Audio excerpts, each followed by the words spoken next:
Charitable और religious trust और institutions, जो डिस्कशन होगा that is from section 11 to section 13। ठीक है,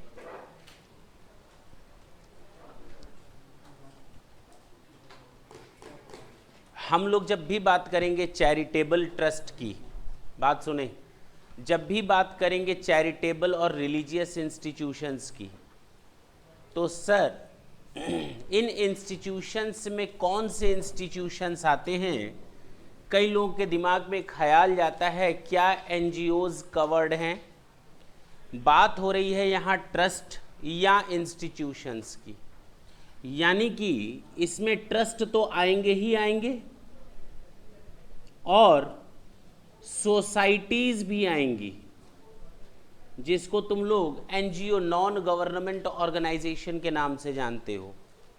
और एवन इन इंस्टीट्यूशंस की कैटेगरी में हमारी कंपनीज भी आएंगी, which are registered under section 25 of the companies act 1956। ये सारे लोग आते हैं इस चैरिटेबल और रिलीजियस ट्रस्ट और इंस्टीट्यूशंस में। Clear? Trust, NGOs and companies, ये सारे आते हैं। पहली। दूसरी चीज, सर जब हम ट्रस्ट की बात करते हैं तो कौन सी पार्टीज होती हैं ट्रस्ट में? जरा ढंग से देखना। मिस्टर ए ने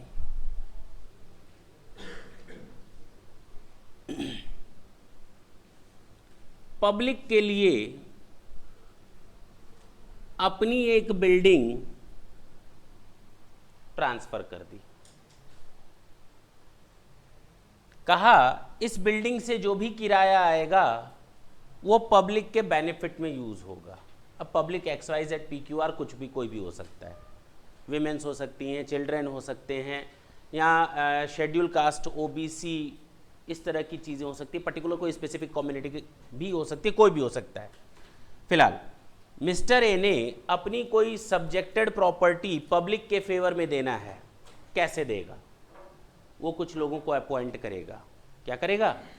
जिनको हम लोग नाम देते हैं ट्रस्टी, वो इनको अपॉइंट करेगा और ये एसेट ट्रस्ट के फेवर में डालेगा। किस, क्या बना करके मालूम है? ट्रस्ट डीड बना करके।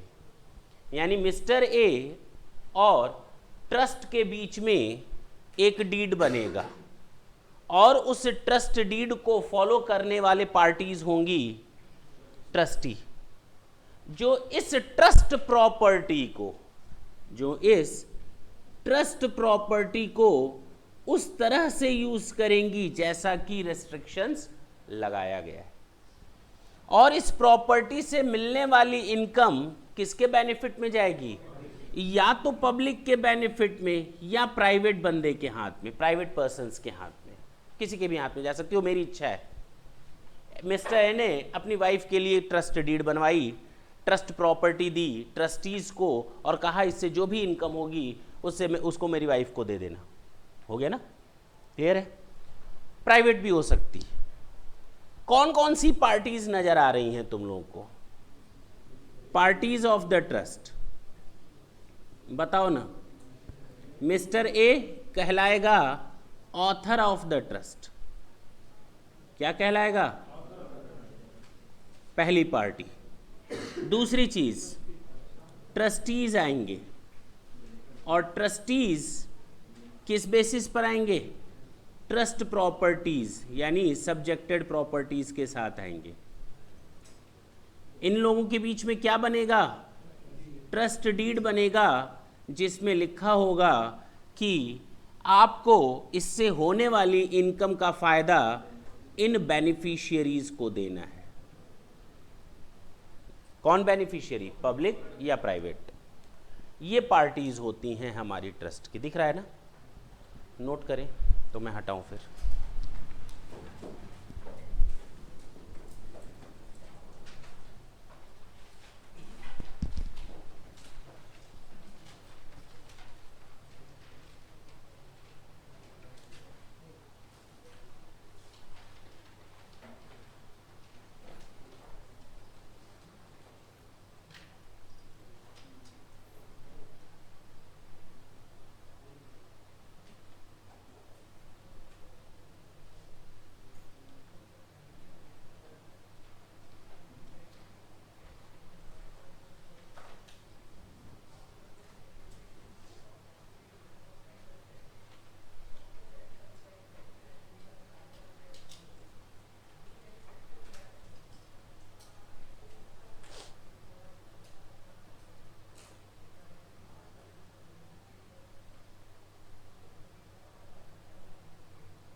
हो गया?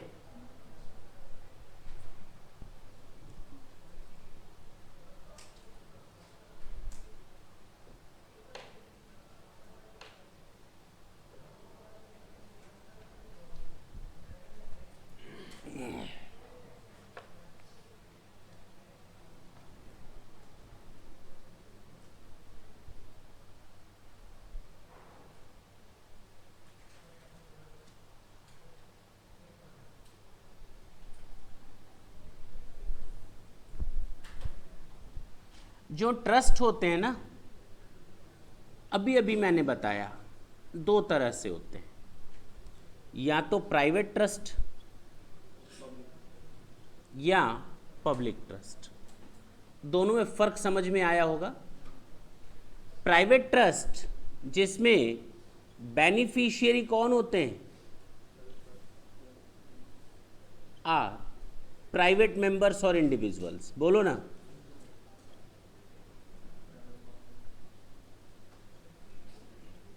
जबकि यहां पर beneficiary are public.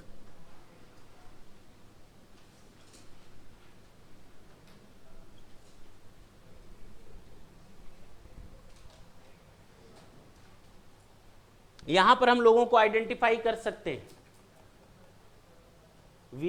we are capable to identify those person who are beneficiary over here, but here we cannot identify especially those persons who are just getting the benefit of the income of the trust. Clear? हटाएं इसको।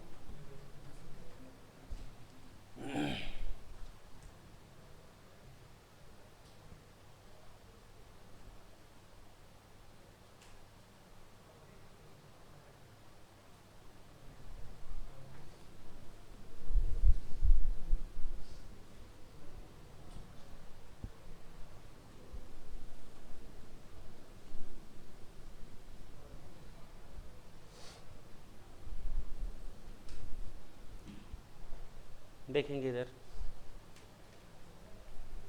Start करते हैं हम लोग सबसे पहले ये जानते हुए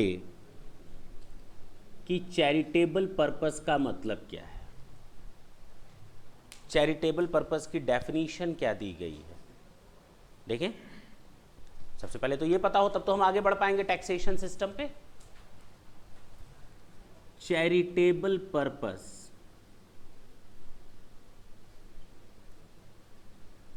इंक्लूड्स, सुन लें अब इधर, charitable purpose include, charitable purpose include करता है रिलीफ ऑफ द पुअर, गरीबों की सहायता। चैरिटेबल पर्पस इंक्लूड, हमको ऐसे ना देखो, गरीब का नाम दे लेते तो लोग हमको देख रहे हो ढंग से। Charitable purpose include relief of the poor. दूसरा एजुकेशन। तीसरा मेडिकल रिलीफ। पहला मैंने बोला relief of the poor, education and medical relief. A charitable purpose include preservation of environment, preservation of environment, environment की सुरक्षा करना,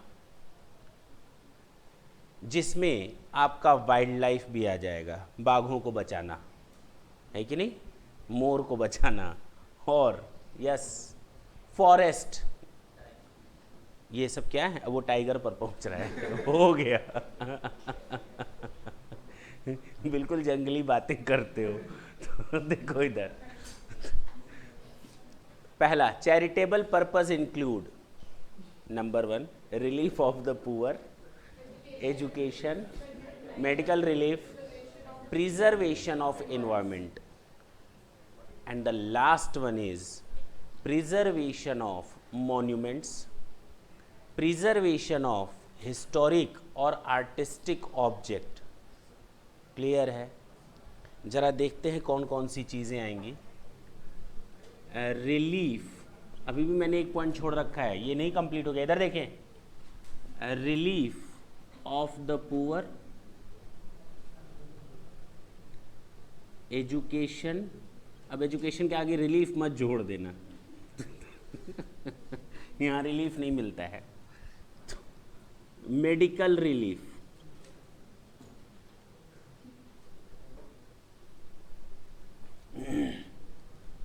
यस, प्रिजर्वेशन.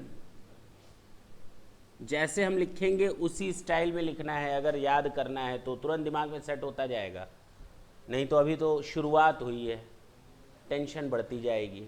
चलें. Charitable purpose include relief of the poor, education, medical relief, preservation of environment, जिसमें आपका शामिल है wild life and forest etcetera. बोलो ना. एक और चीज, वाटरशेड्स भी आते हैं. वाटरशेड्स का नाम सुना है? तो charitable purpose include relief of the poor, education, medical relief, preservation of environment and preservation of monuments. Taj Mahal वगैरह है ना, लाल किला वगैरह, तो प्रिजर्वेशन ऑफ मॉन्यूमेंट्स, हिस्टोरिक और आर्टिस्टिक ऑब्जेक्ट. इतनी चीजें तो आ गई. एक और है,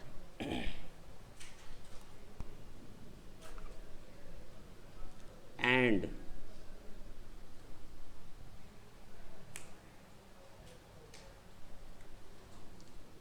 advancement of any other object of general public utility.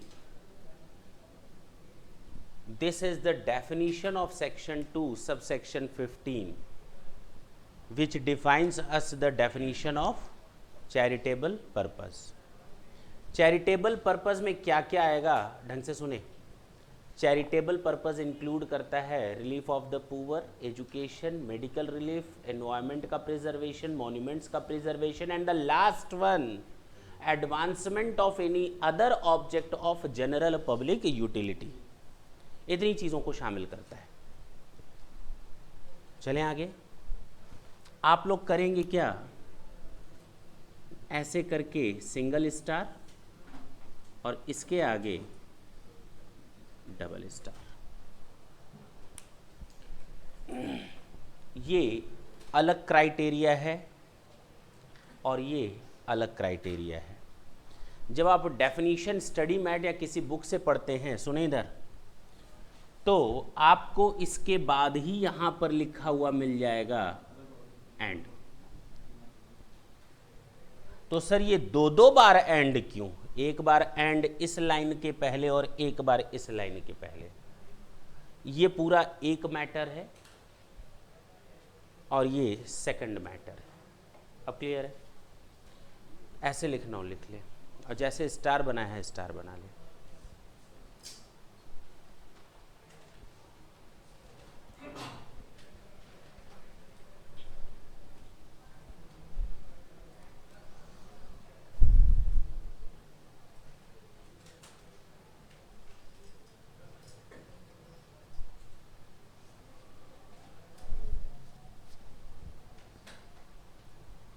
जरा ढंग से देखें, इसी को कवर कर लें पहले।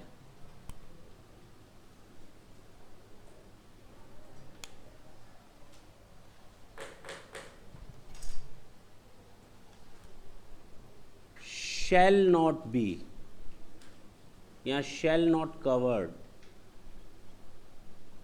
if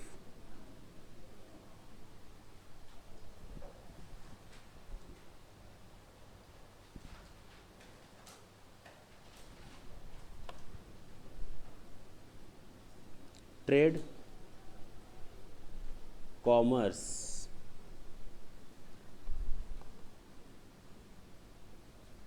activities are done, या फिर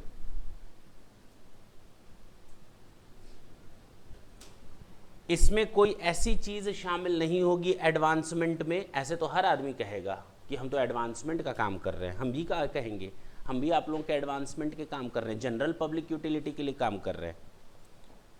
ये बुक बनाने वाली कंपनी, कोई भी कहेगा हम एडवांसमेंट के लिए काम कर रहे हैं, कोई ना कोई ऐसा लॉजिक दे देगा, बच्चे लिखेंगे नहीं तो पढ़ेंगे कैसे, है कि नहीं? पेन बनाने वाली कंपनी भी एडवांसमेंट में आ जाएगी ना, उनको हटाया गया। एडवांसमेंट का मतलब आप इसको मत शामिल करिए। Advancement doesn't include, shall not covered if trade commerce activities are done, और या फिर सर्विसेज रिलेटिंग टू ट्रेड और कॉमर्स। बोलो ना,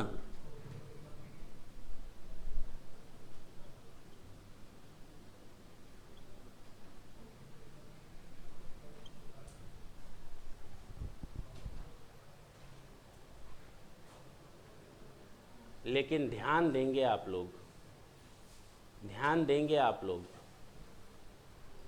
कि ये चीजें अगर फ्री में की गई हैं तब तो ओके, पैसा ली गई हैं तब तो इसी में ही शामिल होगा। अगर मैंने पेन बनाने की कंपनी बनाई है, मेरा चैरिटेबल पर्पस का कोई काम होता है, मैंने पेन बनाने की काम किया और मैं फ्री में डिस्ट्रीब्यूट करता हूं, प्रॉफिट मोटो नहीं है वहां पर, प्रॉफिट मोटो नहीं है, तो वो मेरा आ जाएगा advancement of any other general public utility. ठीक है?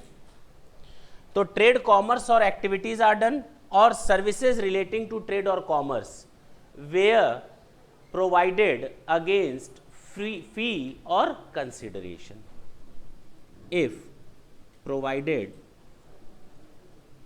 Against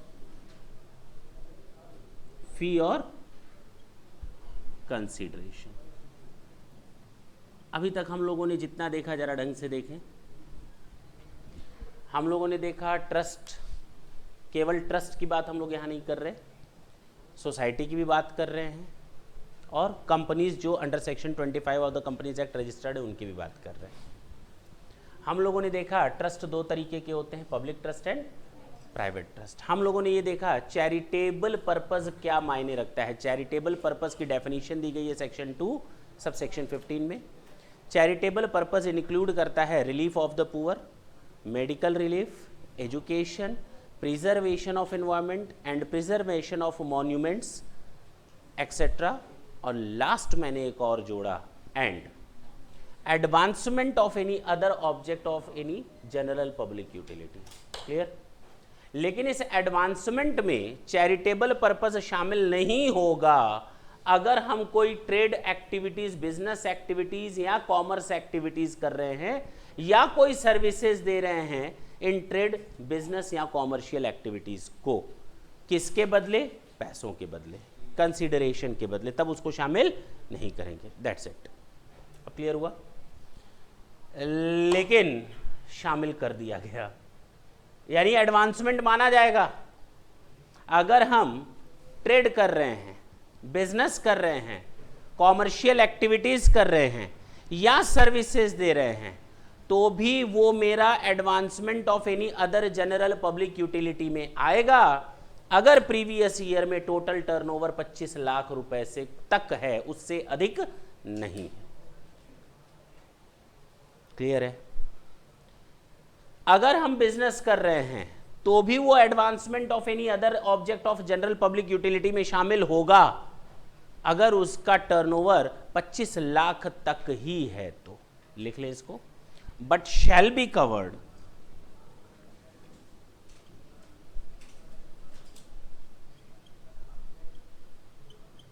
if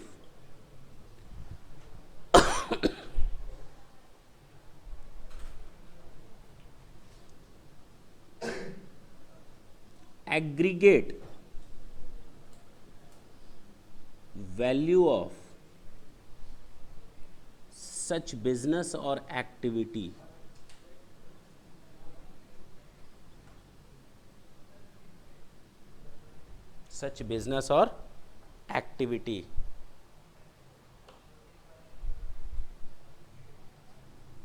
is not in excess of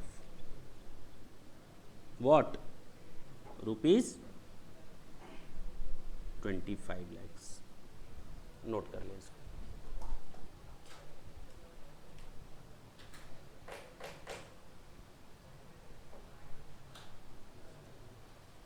हम लोग जब भी एग्जेम्पशंस की बात करेंगे, एग्जेम्पशंस मिलते हैं आपको तब जब आप चैरिटेबल और रिलीजियस ट्रस्ट हो, आप कुछ ऐसी एक्टिविटीज करते हो और आप सेक्शन 11 में दी गई कंडीशंस को सेटिस्फाइड करते हो। किसमें? यानी इसके बाद हमको सेक्शन 11 देखना है जो ये बताएगा कि इफ एनी एसएससी ट्रस्ट और institution is following all these condition then he can avail the exemption. पक्की बात है? यानी एग्जेम्पशंस की कंडीशंस कहां दी हुई हैं? सेक्शन 11। तुम लोग को मालूम है सेक्शन 10 का मतलब एग्जेम्पशन होता है, मैंने फर्स्ट लेक्चर में ही बताया था। तो सेक्शन 10, सेक्शन 11, सेक्शन 12, सेक्शन 13 आज दिमाग में बैठा लो, ये सब एग्जेम्पशंस के लिए ही है। क्लियर है? तो सेक्शन 11 में एग्जेम्पशन मिलता है। यहां पर चैरिटेबल इंस्टीट्यूशन को किस सेक्शन में एग्जेम्पशन मिलता है? सेक्शन 11 में। 10 में नहीं मिलता। किस में मिलता? 11। उसको हम लोग कोरिलेट करेंगे बाद में, कभी फाइनल में जा करके सेक्शन 10, 23 वगैरह के साथ कोरिलेट करते हो, बात की बात है। फिलहाल यहां पर है। क्लियर है ये? इसमें कहीं कोई कंफ्यूजन हो तो बोलो। लेकिन अगर हम बिजनेस करते हैं और 25 लाख से ऊपर कवर हो गया तो क्या हमें एग्जेम्पशन मिलेगा? सीधी सी बात है, तब एग्जेम्पशन नहीं मिलने वाला। मैंने क्या कहा? ये कवर नहीं करता किसी ट्रेड, कॉमर्स या बिजनेस की एक्टिविटी को या उससे रिलेटेड सर्विसेज को, अगर पैसे के लिए किया गया है।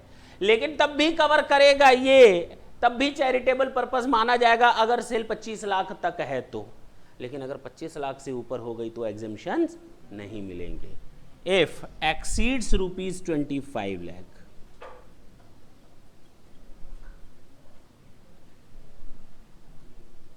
and no exemption under section 11।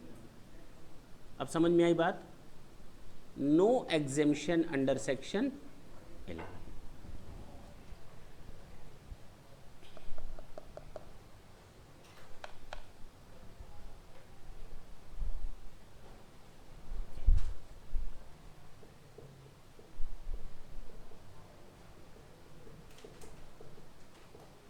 इसके बारे में तो बात हो गई हमारी, इसके बारे में बात हो गई। ये बिजनेस करता है तो ये प्रॉब्लम आती है, ये बिजनेस करे तो अरे दोनों के बारे में बात बताइए ना सर, आधे में बात बताकर थोड़ी छोड़ देंगे हम, है कि नहीं? ये बिजनेस करे तो ठीक भी और नहीं भी ठीक। लेकिन अगर ये लोग बिजनेस करें उसके लिए क्या कंडीशन है? Single star? बोलो, हटा सकते हैं इसको?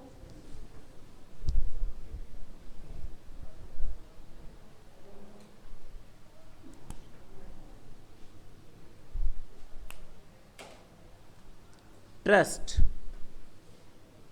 can carry on the business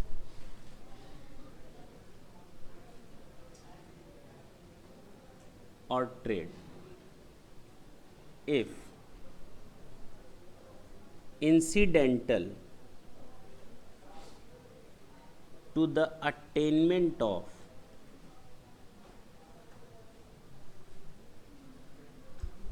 object of the trust. अगर हम बिजनेस कर रहे हैं, अगर हम रिलीफ टू द पुअर हैं, उसमें आते हैं कैटेगरी में relief of the poor, medical, education, preservation of environment and preservation of monuments. अगर इन कैटेगरीज में आते हैं तो हम बिजनेस कर सकते हैं, लेकिन वो बिजनेस हमारे इन ऑब्जेक्ट्स को फुलफिल करता हो। अगर मेरा कोई बिजनेस इन ऑब्जेक्ट्स को फुलफिल करता है, then a trust can carry on the business और trade. But yes, the trade or business activities must be for that purposes which are for the purpose of attainment of the main object of the trust. Clear है? पक्की बात, हटा सकते हैं। Clear है यहाँ तक?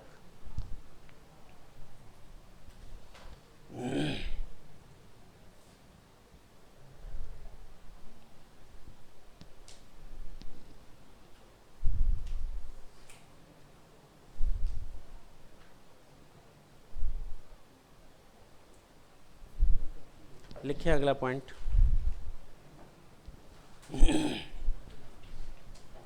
हटा सकते हैं। मैंने अभी अभी बताया कि हम लोग इसके बाद क्या पढ़ने वाले हैं, सेक्शन 11। अभी भी तो बोला, सेक्शन 11 में बताई जाती हैं the conditions which are to be followed for what purposes to get the exemption. Clear? जो भी प्रॉपर्टी की इनकम होगी, ट्रस्ट के पास जो प्रॉपर्टी की इनकम आएगी वो एग्जेम्प्ट होती है अगर हम सेक्शन 11 की कंडीशंस को क्या करें, फुलफिल करें।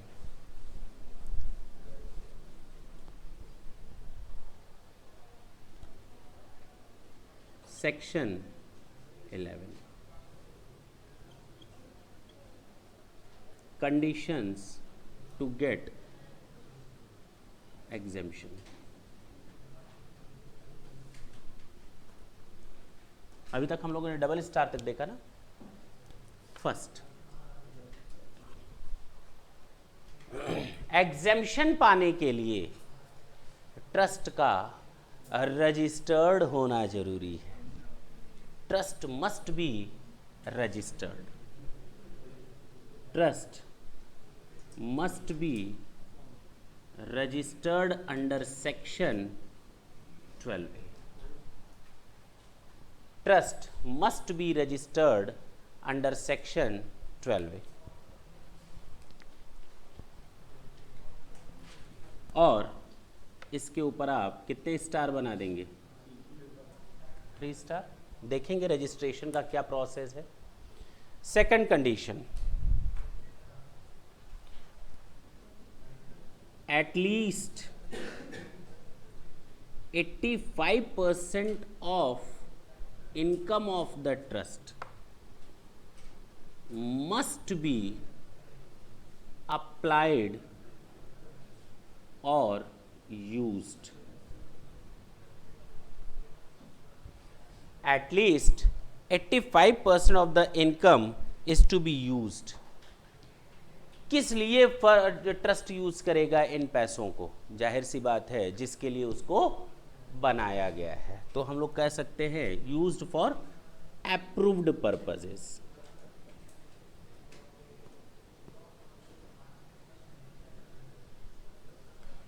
अगर किसी ट्रस्ट की इनकम 100 रुपए है, सुनिए इधर बहुत इंपॉर्टेंट चीज है। अगर किसी ट्रस्ट की इनकम 100 रुपए है तो 85% तो उसको यूज कर लेना है। क्या करना है? किस लिए यूज कर लेना है? अप्रूव्ड पर्पसेस के लिए। यानी ट्रस्ट को एक अधिकार दिया गया है कि they can retain 15% of the income.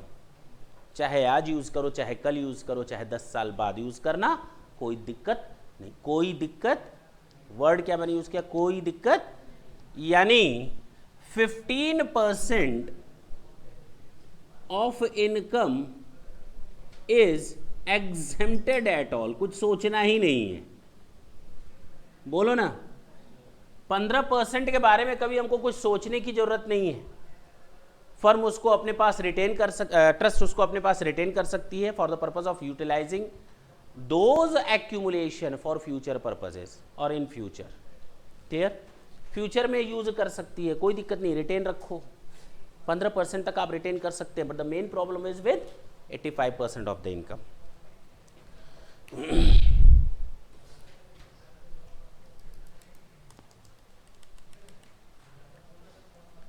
In case of shortfall,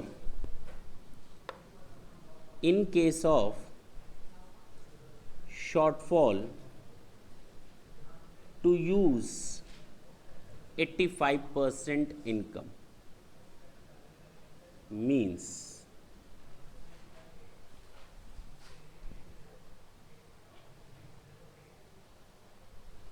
if income is used less than 85%, अगर हमको कम से कम 85% यूज करना था, हमने 80% यूज किया, बताओ शॉर्टफॉल कितना हुआ, 5 या 20? शॉर्टफॉल कितना हुआ, 5 या 20? 5। 15 के बारे में तो हम कभी बात ही नहीं करेंगे, वो तो वैसे ही माफ है। आप 85% इनकम को यूज कर लो अप्रूव्ड पर्पस के लिए, आपकी 100% इनकम माफ। सोचो, 85% यूज कर लिया और 15% तो वैसे ही माफ है, तो 100% की माफी हो गई। नहीं समझे मेरी बात? सोचने की जरूरत नहीं है। अगर आपको 100 रुपए मिला है, अगर आप 85% 86% यूज कर लेते हो, देन द रेस्ट अमाउंट और retained amount will be exempted automatically. आपको उसके लिए कोई सोचने या दिमाग लगाने की जरूरत नहीं है। But the main problem is with that amount which is a shortfall और which has not been applied और used for approved purposes. Approved purposes में जिसको हम यूज नहीं कर पाए, यानी कि अगर मैंने अपनी इनकम का केवल 70% या 80% यूज किया, 85% से कम यूज किया, then what about the rest of the amount? क्या करें? अगर 85% यूज करना था, मैंने 80% यूज किया, तो प्रॉब्लम कितने की है? मैंने 75% यूज किया, तो प्रॉब्लम कितने की है? 10। अब क्लियर है? तो उसके लिए बोल रहा है in case of shortfall to use 85% income, that means if income is use less than 85%। Clear है? Then unapplied income, unapplied income must be invested or used as per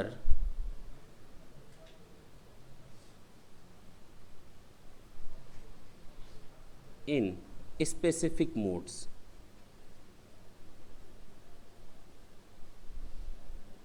यानी as per section 11 sub section 5। अच्छा, 11 sub section 5 में इसके तरीके दिए हुए हैं कि उस 5% या 10% को हम कहाँ ले जाएं कि हम मान लिया जाएगा कि आपने यूज़ कर लिया। हमको वो खर्च करना था, हमको रिलीफ ऑफ द पुअर पे खर्च करना था 85%, हमने खर्च किया केवल 60%। शॉर्टफॉल कितना हो गया? 25%। क्या करें? टैक्स दे दें गवर्नमेंट को? दे सकते हो, कोई दिक्कत नहीं है, लेकिन कहा गया ना।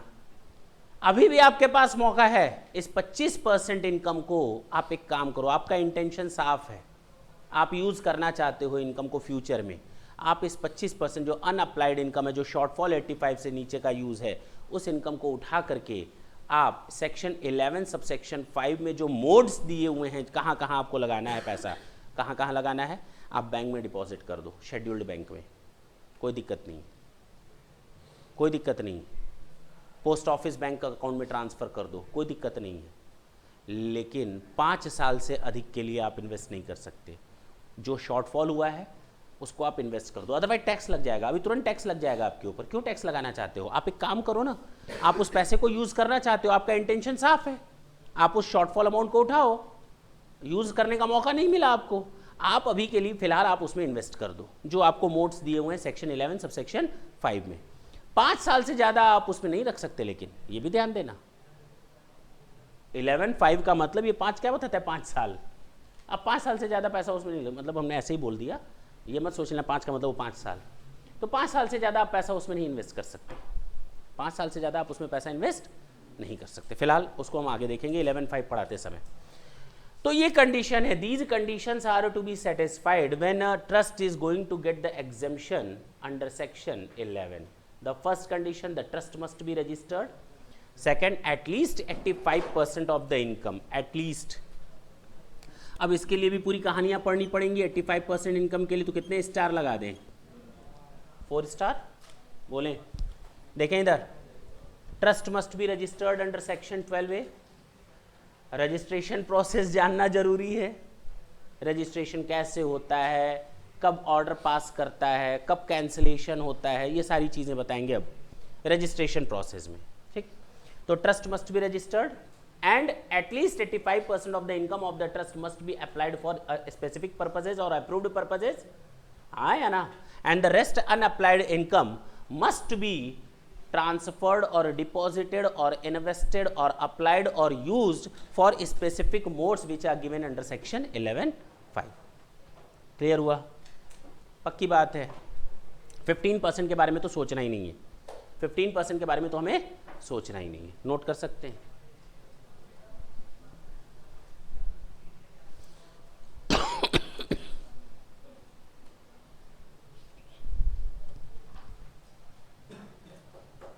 थोड़ा जल्दी करेंगे। हम लोगों ने अभी तक 2 सेक्शंस देखे, section 2 subsection 15, charitable purpose include relief of the poor, education, medical relief, preservation of environment, preservation of monuments and का दूसरा एंड है advancement of any other object of general public utility. Business की बात आई सबसे पहले, last वाले में देखा advancement of any other general public utility में कि they can not do their business, हाँ या ना, लेकिन हाँ उससे रिलेटेड सर्विसेज भी नहीं दे सकते अगर वो फीस या कंसीडरेशन लेते हैं, लेकिन कर सकते हैं अगर उनका टर्नओवर या ग्रॉस रिसीट 25 लाख रुपए से अधिक नहीं है प्रीवियस ईयर में, तो कोई दिक्कत नहीं है। जहाँ 25 लाख से ऊपर हुआ बेटा तो एग्जेम्पशन भी मिलना बंद, पूरा एग्जेम्पशन मिलना बंद पूरी तरह से। दूसरा, ऊपर की बात करते हैं, जो ऊपर 4 पॉइंट थे उनके स्टार बनाकर किया गया था। Yes they can do their business if the business is incidental to the attainment of the main object of the trust, that's it. इसके बाद देखा था हम लोगों ने section 11, how to get exemption, what are the conditions. Number 1, trust must be registered under section 12A। दूसरा, at least 35% of the income of the trust must be applied for specific और approved purposes and the अनइन्वेस्टेड amount और अनअप्लाइड income must be transfer और deposited और use और applied in those modes which are given under section 11 subsection 5, that's it।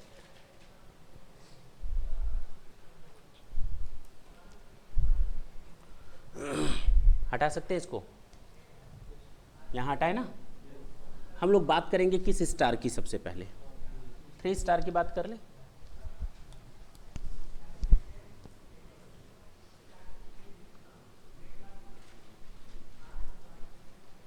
Registration process,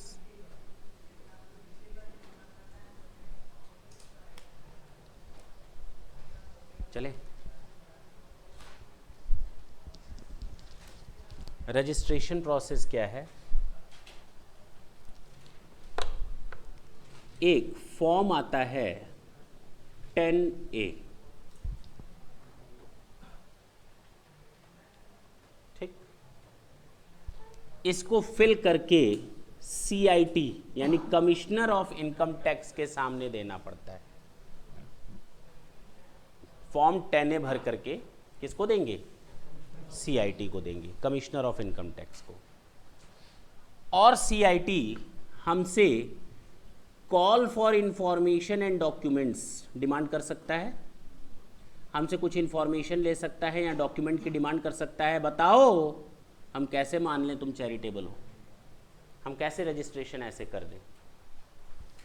उसने हमसे documents मांगे, अब documents मांगने के बाद या तो वो सेटिस्फाइड होगा या तो नॉट सेटिस्फाइड होगा, बोलो ना।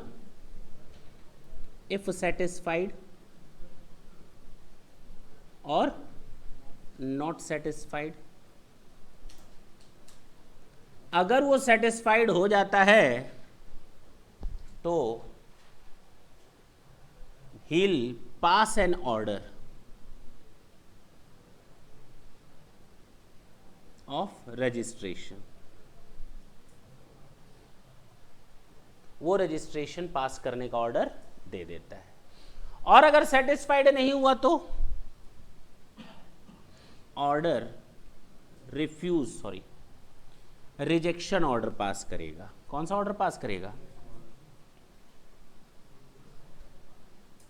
कि हम आपके ट्रस्ट को सेक्शन 11 का बेनिफिट नहीं दे सकते, मना कर देगा, बोलो। लेकिन जब भी आप रिजेक्शन ऑर्डर पास करोगे, सीआईटी को मैं बोल रहा हूं, जब भी आप रिजेक्शन ऑर्डर पास करोगे, एसएससी को सुनने का मौका तो दो।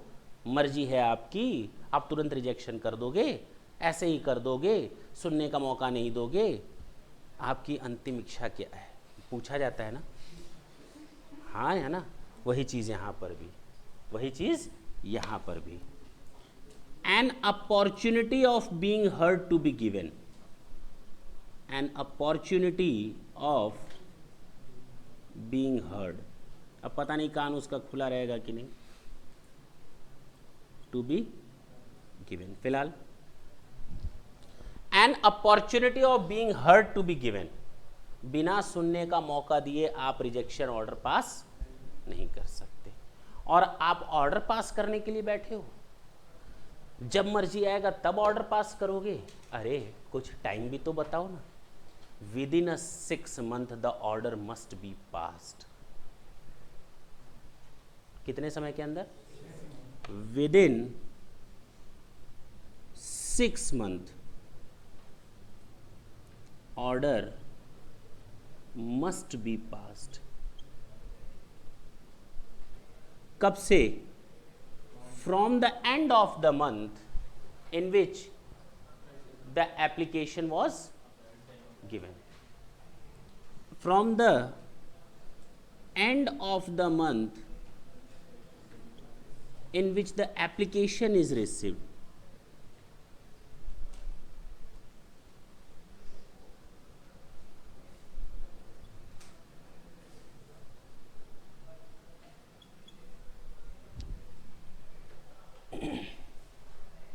ऑर्डर मिल गया।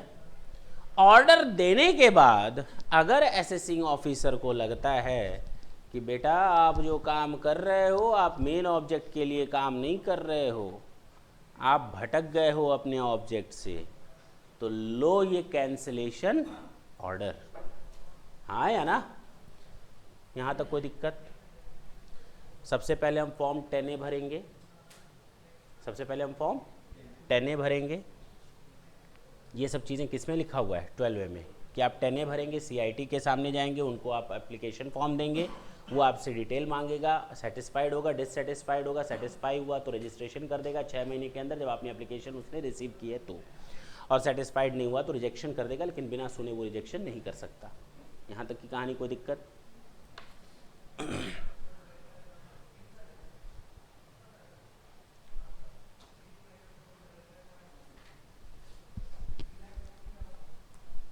if satisfied that the trust is not in line, trust अपना काम सही तरीके से नहीं कर रही या अपने ऑब्जेक्ट से डेविएट हो चुकी है। if satisfied that trust has been deviated from its object, क्या करेगा वो? then cancellation of the registration।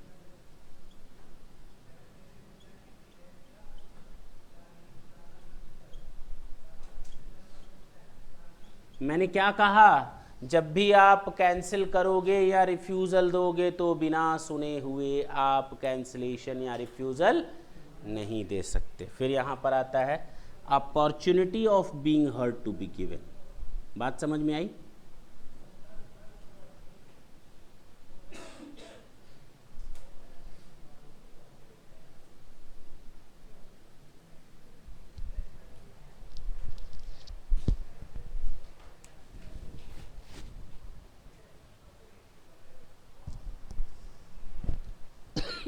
इसमें कोई डाउट हो तो बोलें भाई, कहीं भी किसी भी तरह का।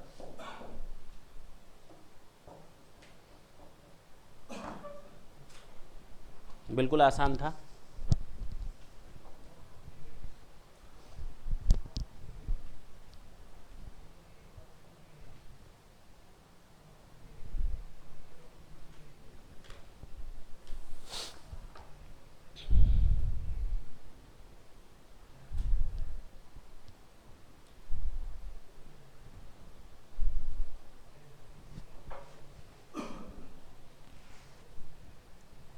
बोले।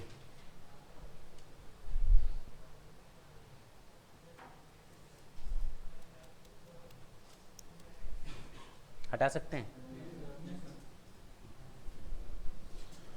ट्रिपल स्टार का तो काम हो गया, अब किस स्टार की बात करेंगे?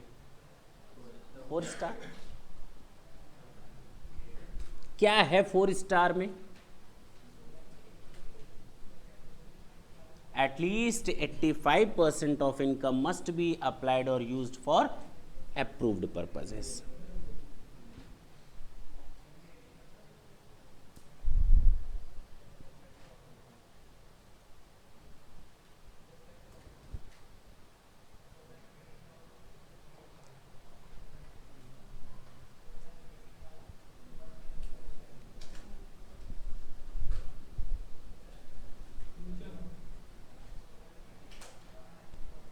कौन सा star?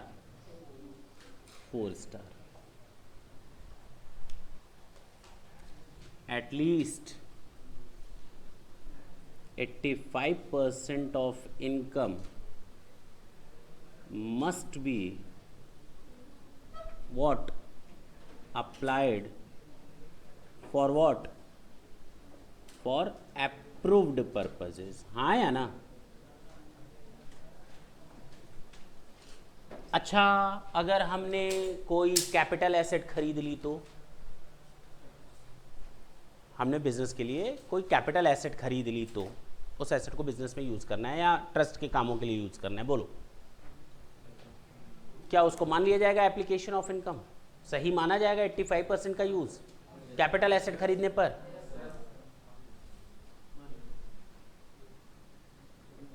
Capital asset can also be acquired.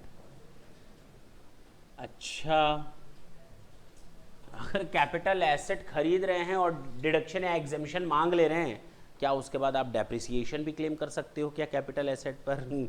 एक और नई प्रॉब्लम देखो ना, एक के साथ दूसरी प्रॉब्लम अपने आप जुड़ रही है। अब यहां पर हम लोग डेप्रिसिएशन क्लेम कर लेंगे। Depreciation can be claimed.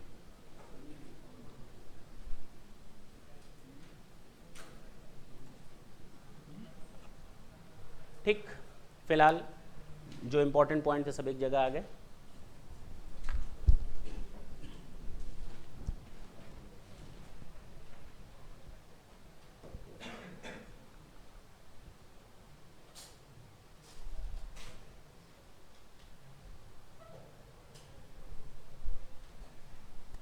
If condition आ सकती है ना, नॉट अप्लाइड 85% ऑफ इनकम।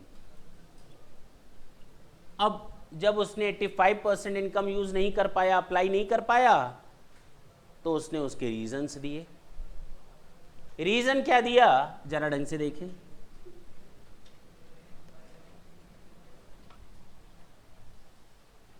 अच्छा, शुरू से एक बार बात करते हैं जो अब तक हम लोगों ने देखा।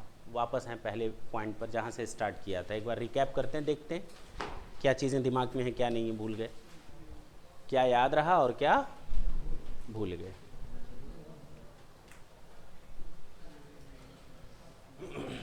हम लोगों ने देखा कि ट्रस्ट, पहली बात तो हम लोग सेक्शन 11 टू सेक्शन 13 की बात कर रहे हैं। ट्रस्ट में, चैरिटेबल ट्रस्ट में इंस्टीट्यूशंस भी कवर होते हैं, रिलीजियस ट्रस्ट भी आते हैं, और इनमें ट्रस्ट तो आया ही आया, सोसाइटी भी आएंगी, और companies which are covered under section 25 of the companies act, जहाँ पर जिस कंपनी का मेन मोटो प्रॉफिट अर्न करना ना हो, वो भी आ जाएंगी। ट्रस्ट दो तरीके से होते हैं, या तो प्राइवेट ट्रस्ट या तो पब्लिक ट्रस्ट। प्राइवेट ट्रस्ट जिसके बेनिफिशियरीज प्राइवेट इंडिविजुअल्स होते हैं, और पब्लिक ट्रस्ट जिसके बेनिफिशियरीज पब्लिक का हिस्सा होते हैं। क्लियर? हम लोगों ने देखा सेक्शन 2 सबसेक्शन 15 में चैरिटेबल पर्पस की मीनिंग बताई गई है। तो charitable purpose to include relief of the poor, education, medical relief, preservation of environment, preservation of monuments etc. and advancement of any other object of general public utility। और जब मैंने ये लिखवाया था तो ऊपर सिंगल स्टार और लास्ट वाले पर डबल स्टार। एडवांसमेंट पर जब डबल स्टार बना था उसमें लिखा था they can not do their business, कोई बिजनेस एक्टिविटी, कोई ट्रेड एक्टिविटीज़, कोई कॉमर्शियल एक्टिविटीज़ नहीं कर सकते, कोई भी ऐसी सर्विसेज नहीं दे सकते जो चाहे ट्रेड को दी गई हो, कॉमर्स को दी गई हो या बिजनेस को दी गई हो। हाँ या ना? किसके बदले? पैसे के बदले। कोई दिक्कत नहीं। अगर इस बिजनेस की टोटल रिसीट या ग्रॉस रेवेन्यू 25 लाख रुपए तक है साल भर में, प्रीवियस ईयर में, तो भी अब आपको एग्जेम्पशन मिलेगा, डरने की बात नहीं है। अदरवाइज अगर 25 लाख से ऊपर हुआ तो डरो, ठीक, आपको एग्जेम्पशन नहीं मिलेगा। एग्जेम्पशन किस सेक्शन में मिलता है? 11 की कंडीशंस पूरी करने पर। अब उन 4 पॉइंट्स को पकड़ते हैं जहां सिंगल स्टार लगा हुआ था। अगर वो लोग बिजनेस करते हैं and they are running their business to attain the main object of the trust, then they can do so, there is no any such type of restriction. Clear? गरीबों की सहायता करना तुमने बनाया था। इसने कहा कि सर मेन ऑब्जेक्ट का मतलब क्या है और उसमें बिजनेस कैसा? गरीबों की सहायता करने के लिए तुमने क्या बनाया?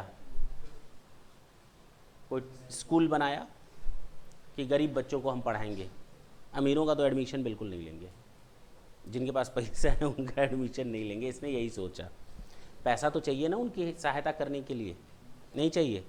इसने पूजा अगरबत्ती का काम स्टार्ट कर दिया। हो सकता है? नहीं हो सकता। अब उस बिजनेस से ये क्या करेगा? अपने बिजनेस का मेन ऑब्जेक्ट पूरा करेगा कि वहाँ की सैलरी दे सकें टीचर को, ना दे सकें, अलाउ होगा? बिल्कुल अलाउ होगा, अगर वो उसके मेन ऑब्जेक्ट को सपोर्ट करता है तो। ठीक।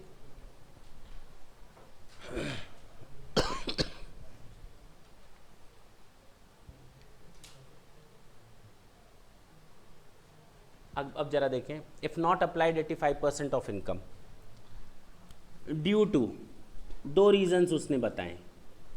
हुआ क्या? सुन ले इधर। 10 लाख रुपए उसकी टोटल इनकम थी ट्रस्ट से साल भर में, उसको 8,50,000 तो यूज करना ही था, लेकिन उसको साल भर में रिसीव ही 8 लाख रुपए हुआ है। चलो 6 लाख रुपए रिसीव हुआ, 1.5 लाख की छूट तो है ही है। अब 8,50,000 उसको इन्वेस्ट करना था, यूज करना था। 6 लाख हाथ में आया तो 8,50 कहां से यूज कर लेंगे? नहीं समझे मेरी बात? बाकी हमको 2,50 अगले साल मिलेगा, बाकी 4 लाख हमको अगले साल मिलेगा। तो गलती मेरी है क्या? जब रिसीव ही नहीं हुई इनकम तो हम यूज कहां से करेंगे? लेकिन एक्रूवल कंसेप्ट है तो जिस साल की इनकम है उसी साल हो इनकम मानी जाती है। जब रिसीव नहीं हुई है तो हम उसको यूज कैसे कर लें? तो पहला रीजन उसने बताया due to non receiving, due to non receiving of that income.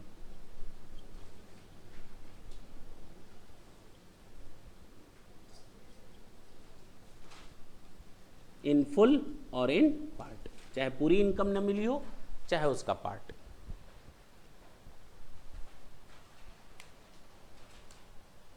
तो कहा गया अगर आपके पास ये रीज़न है, आप नोटिस दें लिखित में, असेसिंग ऑफिसर को आप अपना ये रीज़न बता दें, कोई दिक्कत नहीं है। आपको इनकम टैक्स से तब तक छुट्टी मिल जाएगी तब तक जब आपको ये इनकम रिसीव होगी, और जिस साल रिसीव होगी या तो उस साल यूज कर लो या तो उसके तुरंत अगले साल तक यूज कर लो, हम आपको मौका देंगे यूज करने का। अभी नहीं मिली है, 2,50,000 का शॉर्टेज है, कोई दिक्कत नहीं है। आप इस 2,50,000 को जब मिलेगी इनकम, तो उस प्रीवियस ईयर में जिस साल मिलेगी या उसके अगले साल तक, एक साल और हम आपको इमीडिएटली फॉलोइंग ईयर हम आपको एक साल और दे देते हैं यूज करने के लिए। पक्की बात है? Then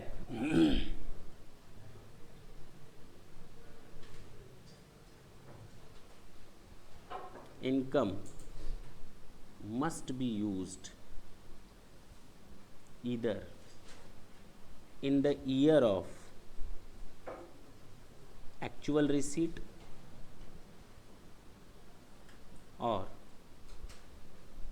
in immediately following previous year.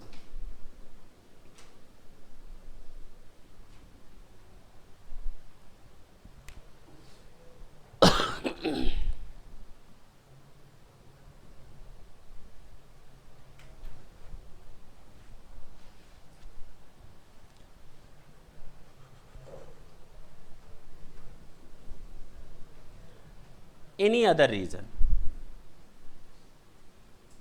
उसने जानते हो दूसरा रीजन क्या दिया? कि हमें 10 लाख रुपए की इनकम हुई, साल खत्म हो रहा है 31 मार्च 2014 को, हमें 6 लाख रुपए तो आ चुका है, लेकिन इनकम टैक्स 3 लाख रुपए मेरे पास जानते हो कब आया है? 30 मार्च को। बताओ मैं एक दिन में कहाँ यूज़ कर दूँ इसको? नहीं समझे? अब तक तो मिला ही नहीं था ये 3 लाख 2 लाख जो भी हो, मिला भी है तो एकदम लास्ट मोमेंट पर मिला है, कहाँ यूज़ कर पाएंगे हम? I am not capable to use that amount. तो कहा गया कि उस साल आप कब यूज़ कर सकते हो? बताओ कॉमन सेंस क्या बोलता है, कब तक यूज़ कर लो? उसके जस्ट अगले साल, जिस साल मिलता है या उसके अगले साल, तो जिस साल मिला है या उसके अगले साल, तो यहां तो मिलने वाला साल वही प्रीवियस ईयर है, तो इसके जस्ट आगे वाला, तो दोनों को एक पैरेलल लाया गया है, बराबर लाया गया है। क्लियर है? Must be used immediately following previous year.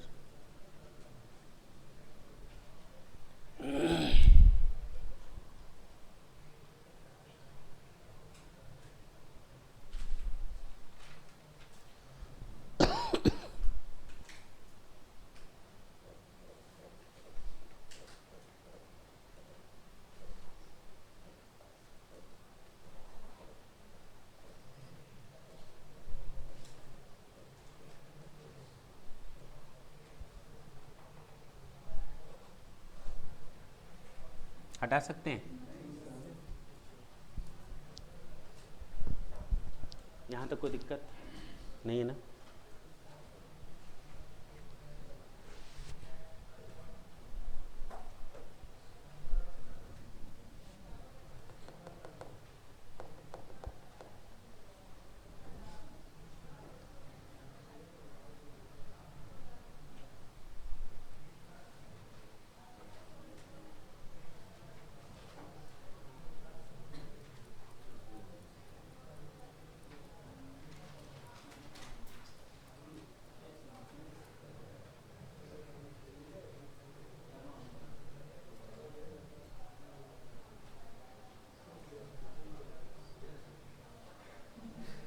चले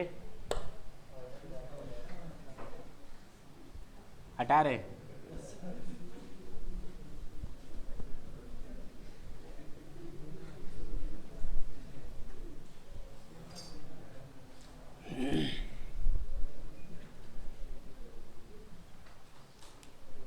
हमसे कहा गया 85% आपको एक्सपेंडिचर करना ही है, स्पेंड करना ही है, यूटिलाइज करना ही है अप्रूव्ड पर्पजेस के लिए। लेकिन मैंने अभी तुम लोग को सेक्शन 11 जरा देखो तो मैंने लिखवाई थी 4 कंडीशंस। उसमें सबसे इंपॉर्टेंट कंडीशन थी कंडीशन नंबर 4। पहला, trust must be registered under section 12A। दूसरा, at least 85% of the income must be used for approved purposes, और 15% इज एग्जेम्प्टेड और एट ऑल वो मैंने अपने हिसाब से लिखवा दिया ताकि तुम लोग को कंफ्यूजन ना हो। और बाकी जब 4th पॉइंट आए तो तुम लोग को समझ में आ जाए, we are just talking about the shortfall. ठीक, तो 4th पॉइंट में लिखवाया है कि शॉर्टफॉल जो होगा 85% से कम, उसको 11(5) के मोड्स में आपको क्या करना पड़ेगा, इन्वेस्ट करना पड़ेगा। यानी हम इस इनकम को जो हम 85% से कम इन्वेस्ट कर रहे हैं, अप्लाई कर रहे हैं, उसको हम एक्यूमुलेट कर रहे हैं। क्या कर रहे हैं, एक्यूमुलेट कर रहे हैं फर्दर फ्यूचर पर्पजेज में यूज करने के लिए, फ्यूचर में यूज करने के लिए। क्या करेंगे, उस पैसे को किनारे रख रहे हैं, किनारे रख रहे हैं, और उसको यूज करेंगे आगे। उसका तुरंत यूज करने का कोई रीजन नहीं मेरे पास, हम यूज नहीं करना चाहते। हम उस इनकम को एक्यूमुलेट करके और अच्छी चीज कर सकते हैं। बिल्डिंग बनानी है, मान लो अब बिल्डिंग बनानी है, 5,000 से बिल्डिंग बन जाएगी तुम्हारी 10,000, 20,000, 25,000, 50,000, 1.5 लाख, 2 लाख से। हमको लगता है 3 साल तक लगातार हम पैसों को इकट्ठा करें, अगर हर साल 1.5 लाख, 2 लाख, 3 लाख, तो कुछ बिल्डिंग का हिस्सा बन जाएगा। इस पर्पज़ के लिए मैंने पैसों को एक्यूमुलेट किया। लेकिन एक्यूमुलेशन आप तभी कर सकते हो, अब 3 साल बाद मुझे बिल्डिंग बनानी है, ढंग से समझना। और मैंने कहा 5 साल मैक्सिमम है, वो मैंने उस समय कहा था आगे बताएंगे, अब वो समय आ गया बताने का। मैंने क्या किया, इनकम को मुझे बिल्डिंग बनानी है तो मैंने एक्यूमुलेट किया, पैसा रखा, पैसा निकाला, पैसा रखा, पैसा निकाला, पैसा रखा। क्या करें, इसको अपने जेब में रहने दें, कहा गया ना। इसको आपको इन्वेस्ट करना है तब तक के लिए, जब तक आप पैसा बिल्डिंग में नहीं लगा रहे हो, जेब में मत रखो। इसको कहाँ ले जाओ, सेक्शन 11(5) के मोड्स में आप इन्वेस्ट कर दो। 3 साल बाद बेच देना ना इन्वेस्टमेंट, 4 साल बाद बेच देना ना इन्वेस्टमेंट, क्या दिक्कत है, पैसा ले लेना और उसको यूज कर लेना अप्रूव्ड पर्पसेस के लिए। पहले आप इस चीज़ की तो नोटिस दो एओ को, इन्फॉर्मेशन दो एओ को कि हमारा टारगेट ये है, बिल्डिंग बनाना है, तो एओ दांत दिखाएंगे और आपको अप्रूवल दे देंगे। बिल्कुल सही है, अप्रूवल मिल जाएगा आसानी से। आपको अप्रूवल मिल गया, now it is of not necessary at all to utilize 85% of the money in the same previous year. हाँ है ना, अब हमने उस अमाउंट में से कुछ हिस्सा एक्यूमुलेशन कर लिया। अब 20%, 30%, 40%, 50% जो भी हो वो एक्यूमुलेशन कर लिया। अगले साल फिर एक्यूमुलेशन किया, इन्वेस्ट किया, फिर एक्यूमुलेशन किया, इन्वेस्ट किया, फिर एक्यूमुलेशन किया, इन्वेस्ट किया। ये सारा एक्यूमुलेटेड फंड अब 3-4 साल के लिए मैं कहाँ लगाऊं इसको, कहीं भी लगा दूं ना। जो गवर्नमेंट ने कहा है किस सेक्शन में, 11(5) में, सेक्शन 11 सब सेक्शन 5 में, मैं वहाँ इस पैसे को लगा दूंगा।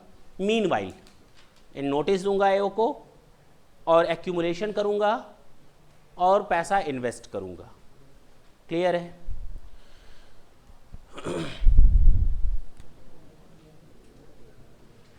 Accumulation of income,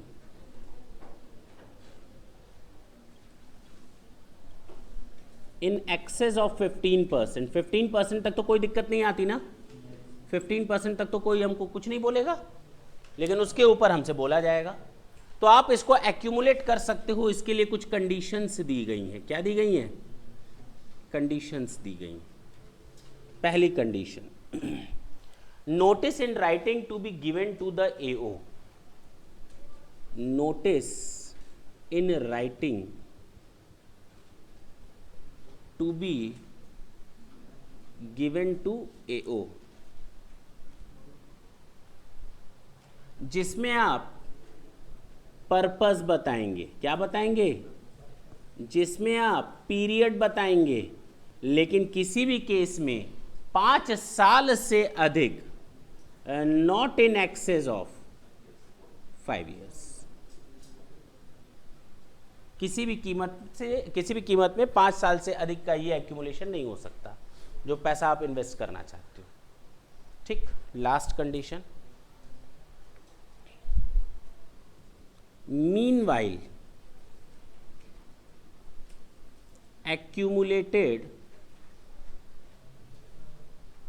amount must be invested in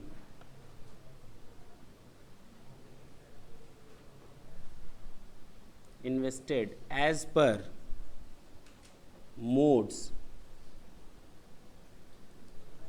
prescribed under section 11 subsection 5.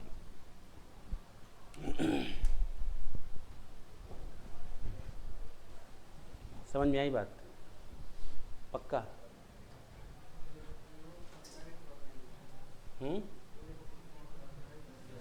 AO assessing officer, Tushar Kapoor याद आ गया होगा।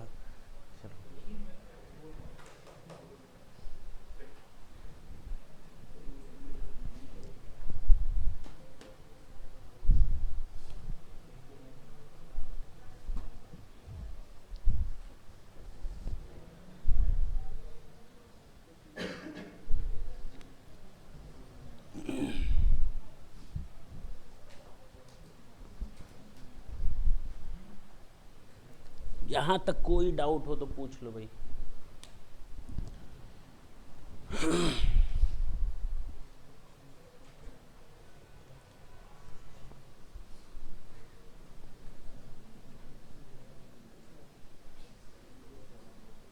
देखें, इंपॉर्टेंट नोट,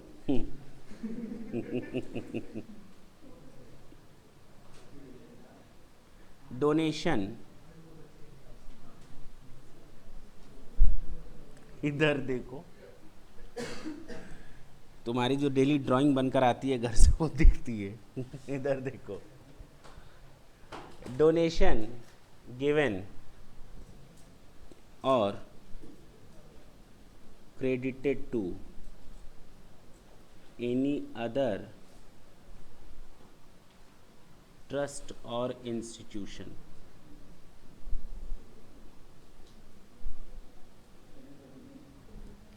अगर शॉर्टफॉल हुआ और आपने उस शॉर्टफॉल अमाउंट को उठा करके किसी दूसरे ट्रस्ट को दे दिया और आपने एओ को बोला हमने तो यूज़ कर लिया, हमने तो यूज़ कर लिया, एओ कहेगा बेटा ये यूज़ करना नहीं होता, आपने दूसरे ट्रस्ट को दे दिया, ऑर्गेनाइजेशन को यूज़ करने के लिए दिया, उसको हम मानेंगे नहीं यूज़ किया। डोनेशन गिवन और credited to any other trust और institution is not to be treated as application of income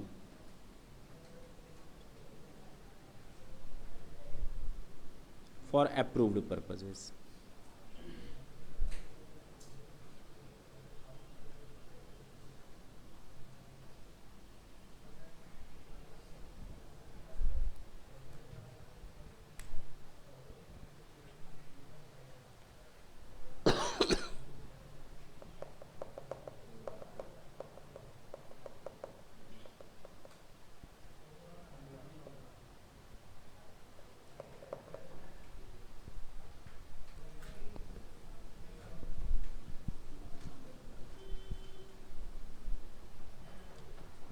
यहाँ तक कोई दिक्कत हो तो बताएं। पक्का?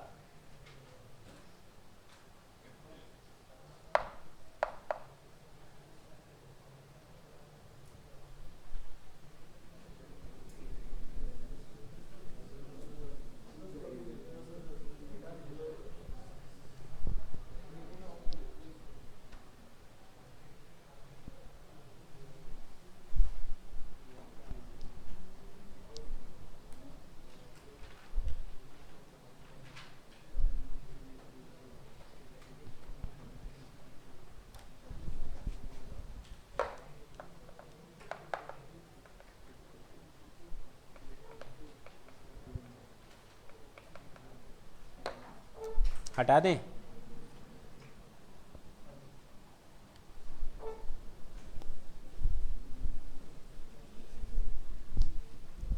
हमने तो बोला एओ से कि ये मेरा पर्पस है जो 4 साल बाद होगा,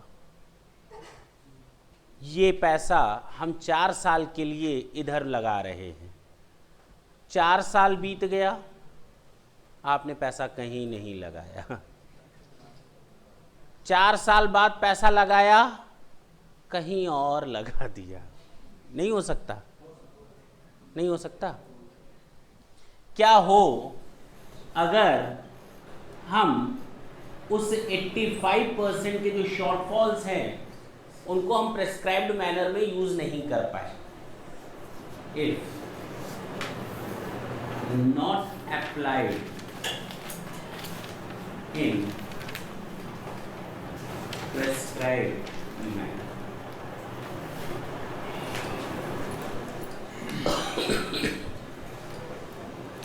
हम किसकी बात कर रहे हैं यहाँ पर, किस तरह की कंसेक्वेंसेस की, किस कंसेक्वेंसेस की बात कर रहे हैं? जो एक्यूमुलेशन है उसकी बात कर रहे हैं, ठीक है ना? जो हमने एक्यूमुलेट किया, हमने बोला था कि हम इसको चैरिटेबल पर्पस के लिए यूज करेंगे। मैंने नॉट यूज्ड फॉर चैरिटेबल और रिलीजियस पर्पसेस। हमने चैरिटेबल पर्पस के लिए यूज ही नहीं किया। अगर हमको चैरिटेबल पर्पस के लिए यूज करना था और हमने उस पैसे को चैरिटेबल पर्पस के लिए यूज ही नहीं किया, है ना गलत बात? तो क्या होगा? टैक्स लग जाएगा, इनकम मान लिया जाएगा। आपने पैसा इकट्ठा किया था कि हम स्पेसिफाइड पर्पस के लिए यूज करेंगे, इतने समय के अंदर यूज करेंगे। एक तो आपने वादा तोड़ दिया, आपने चैरिटेबल पर्पस के लिए यूज किया ही नहीं। तो जितना अमाउंट आप चैरिटेबल पर्पस के लिए यूज नहीं करेंगे वो आपकी क्या मान ली जाएगी? Deemed income. किस साल की मानी जाएगी? किस प्रीवियस ईयर में? जिस साल ऐसा गलत यूज हुआ हो। Deemed income of the previous year in which such amount is used. That's it. Clear है? दूसरी कंडीशन क्या आ सकती है? एक तो स्पेसिफिक पर्पस में यूज नहीं किया, जिसके लिए हमने नोटिस में लिखा था पर्पस, उसके नीचे मैंने लिखा था पीरियड कि 4 साल 5 साल 3 साल के अंदर हम क्या कर लेंगे? यूज कर लेंगे। After the not used till expiry of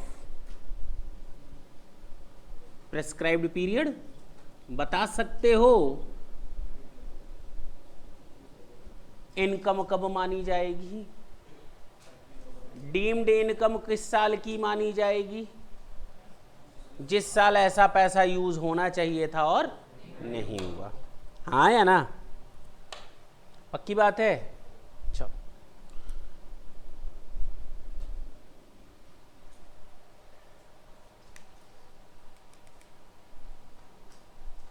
यहां लिख सकते हो of the previous year in which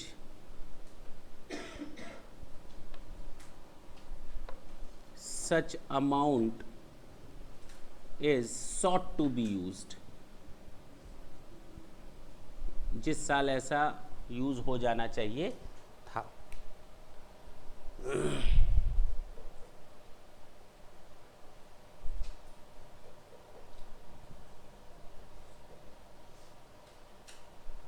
third,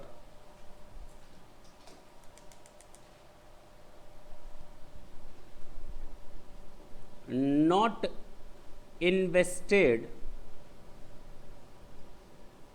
under section 11(5)। अच्छा, इसको ठीक कर लेंगे, एक मिनट देखें इधर। Not use for charitable purpose, clear है। नॉट इन्वेस्टेड अंडर सेक्शन 11(5), बात तो एक ही हुई। इस पैसे को हमें यूज कर लेना था, हम यूज नहीं कर पाए, तो जब करना था तो हमको इसकी इनकम मान ली जाएगी, जब नहीं कर पाए तो हमको 3 साल के अंदर या 11(5) के मोड में इसको क्या करना था? इन्वेस्ट करना था, इन्वेस्ट नहीं कर पाए तो क्या मान लेंगे? इनकम। सेम ही आ जाएगा। Of the previous year in which the amount was to be used और इन्वेस्टेड। क्लियर? ये क्या होगा? Not used till expiry of prescribed period.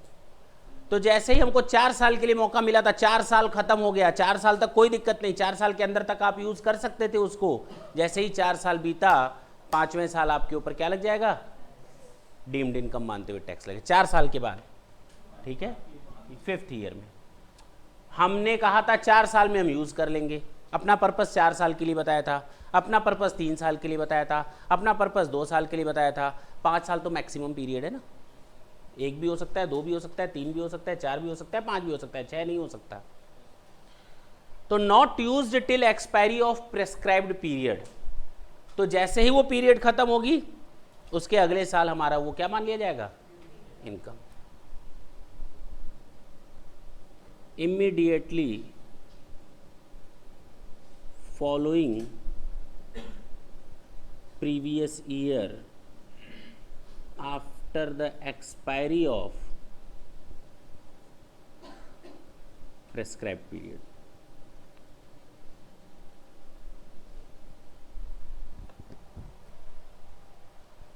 Clear है? Last, donate or given to any other trust. क्या हम किसी दूसरे ट्रस्ट को पैसा दे दें? दे दें? नहीं, वो तो पहले ही मना किया है, अभी डिजाइन में लिखा था ना, donate or given to any other trust. तो जिस साल ऐसा डोनेशन दिया गया है, अमाउंट दिया गया है, तो previous year in which the amount paid.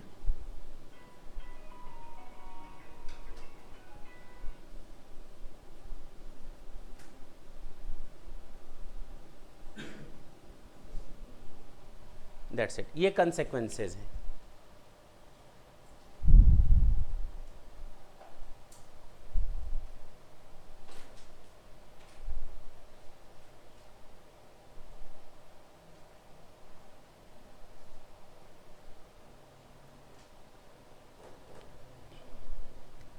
अब इसी के नीचे क्या आ जाएगा? ये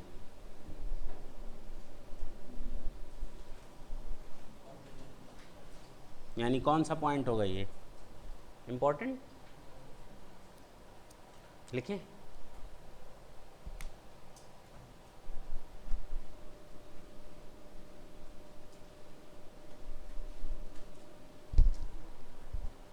हमने पैसों को एक्यूमुलेट किया, 11/5 में इन्वेस्ट किया, 11/5 में इन्वेस्ट किया, एक्यूमुलेट करते चले गए। 4 साल की मैंने कसम खाई थी, 4 साल बीत गया, टैक्स लग जाना चाहिए, टैक्स लग जाना चाहिए। जैसे ही 4 साल बीतेगा, 5वें साल टैक्स लगना चाहिए।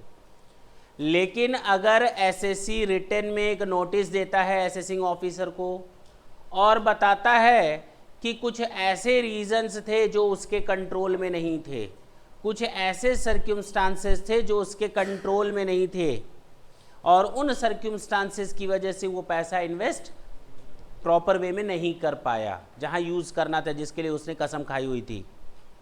और अगर एओ सेटिस्फाइड हो जाता है कि ठीक आप जहां पैसा इन्वेस्ट करने वाले थे वहां आप पैसा नहीं यूज कर पाए, आप हमको बताइए आप पैसा कहां यूज करना चाहते हैं।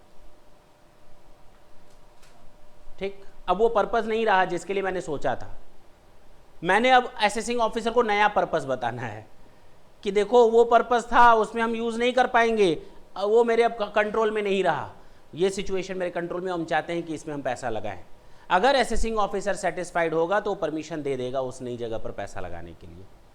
लेकिन हाँ, वो नया पर्पस जो होगा वो आपके मेन ऑब्जेक्ट को हैम्पर ना करता। क्लियर है? पक्की बात है? जिस मेन ऑब्जेक्ट को आप लेकर चले हैं वो मेन ऑब्जेक्ट आपका फुलफिल हो। That's it. लिखा जाए इसको, लिखें। If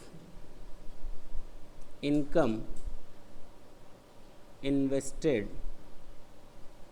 in prescribed manner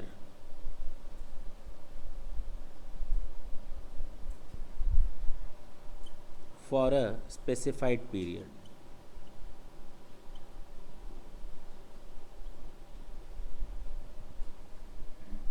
but due to certain circumstances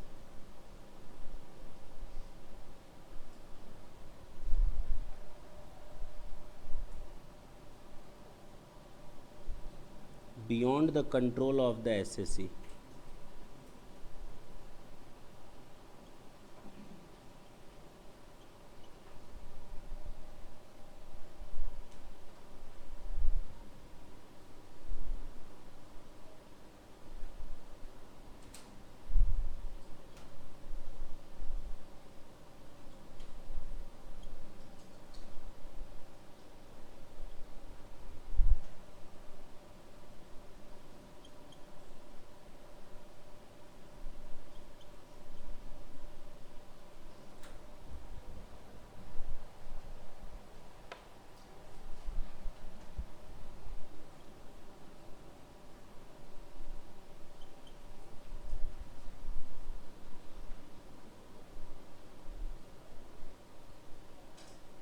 and after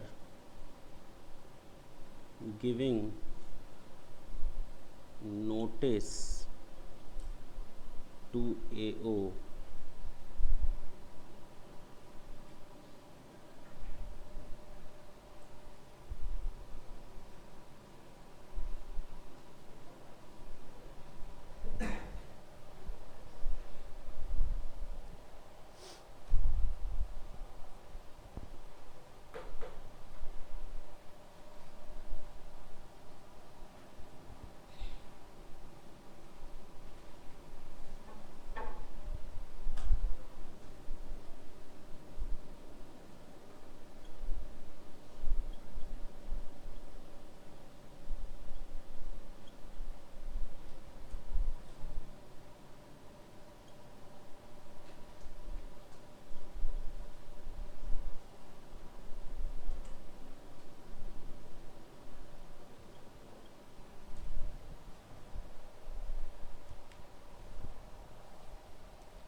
यहाँ तक कोई दिक्कत?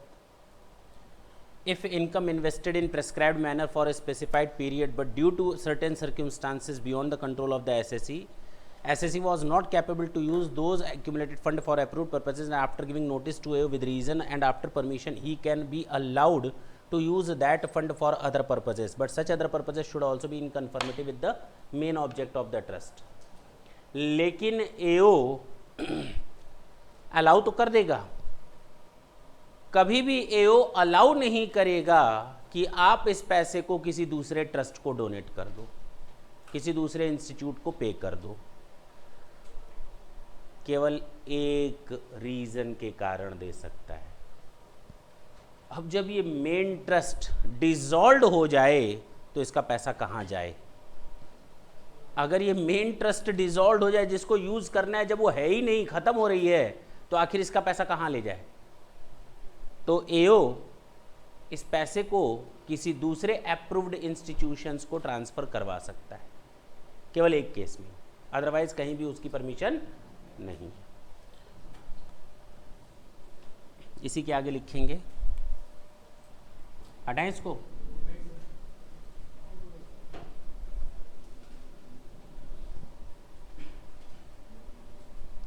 इसी के आगे लिखेंगे आप लोग स्टार एरो बनाकर, but AO can not allow to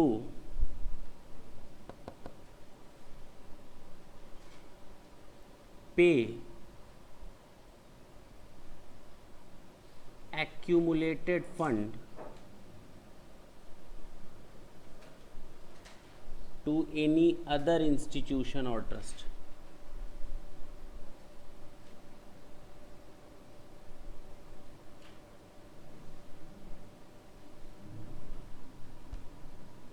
Except in case of dissolution of donor trust. बस थोड़ा जल्दी नोट करेंगे। जो अब तक हम लोगों ने देखा सारी चीज़ें हैं दिमाग में पक्का? मुश्किल से 5 मिनट लगेगा सारा कुछ रिवीजन करने में। ट्रस्ट पब्लिक भी हो सकता है, प्राइवेट भी हो सकता है। जहाँ प्राइवेट बेनिफिशियरी होंगे प्राइवेट ट्रस्ट, जहाँ पब्लिक बेनिफिशियरी होंगे वो पब्लिक ट्रस्ट। ट्रस्ट में तुम्हारा एनजीओ, सोसाइटी और कंपनीज भी आते हैं। ट्रस्ट की पार्टीज़ मैंने बता दिया था। ट्रस्ट होता है, ट्रस्ट डीड होता है, ट्रस्टीज़ होते हैं, ऑथर होता है, ट्रस्ट प्रॉपर्टी होती है, दैट्स इट। बेनिफिशियरीज ये हमारी पार्टीज़ होती। इसके अलावा बताया था सेक्शन 215 में चैरिटेबल पर्पस का मतलब बताया गया था। Charitable purpose to include relief of the poor, हाँ, education, medical relief, preservation of environment and preservation of monuments etc. and advancement of any other object of general public utility। यहाँ तक clear है? Star बनाया था नीचे वाले पर सबसे लास्ट सेंटेंस पर, और उसमें कहा था कि बिजनेस नहीं कर सकते लेकिन कर सकते हैं 25 लाख तक के अंदर होना चाहिए। ऊपर के 4 को एक ही साथ हम लोगों ने स्टार बनाया था और उसमें लिखा था कि they can run their business, लेकिन हाँ वो मेन बिजनेस मेन ऑब्जेक्ट को कवर करता हूँ, वो बिजनेस इसके मेन ऑब्जेक्ट को कवर करता हूँ, दैट्स इट। यही बताया था। आगे आए थे, हाँ क्या बताया था? सेक्शन 11 में कंडीशंस बताई थी। रजिस्टर्ड होना चाहिए 12A में, 85% इनकम अप्लाइड होनी चाहिए, 15% तो एग्जेम्प्टेड है ही है। एक्यूमुलेटेड अमाउंट जो होगी या अनअप्लाइड इनकम उसको हम इन्वेस्ट कर देंगे सेक्शन 11(5) के मोड्स में। रजिस्ट्रेशन प्रोसीजर बताया था 3 स्टार लगा करके कि सेक्शन फॉर्म 10A भर करके CIT के पास दाखिल करना पड़ता है। CIT आपसे डॉक्यूमेंट्स एंड इन्फॉर्मेशन कॉल कर सकता है। यहाँ सेटिस्फाइड होगा या डिससेटिस्फाइड होगा, सेटिस्फाइड होगा तो रजिस्ट्रेशन अलाउ कर देगा, अदरवाइज रिजेक्ट कर देगा। रिजेक्शन से पहले opportunity of being heard. Allow कर दिया तो बल्ले बल्ले, लेकिन बाद में अगर उसको लगता है कि ट्रस्ट उस तरह से काम नहीं करा जिसके लिए वो रजिस्टर्ड है तो कैंसिलेशन भी कर सकता है, लेकिन बिना सुने कैंसिलेशन भी नहीं करेगा। जब भी ऑर्डर पास करेगा तो विदिन 6 मंथ करेगा from the day in the end of the month in which the application was received by the CIT।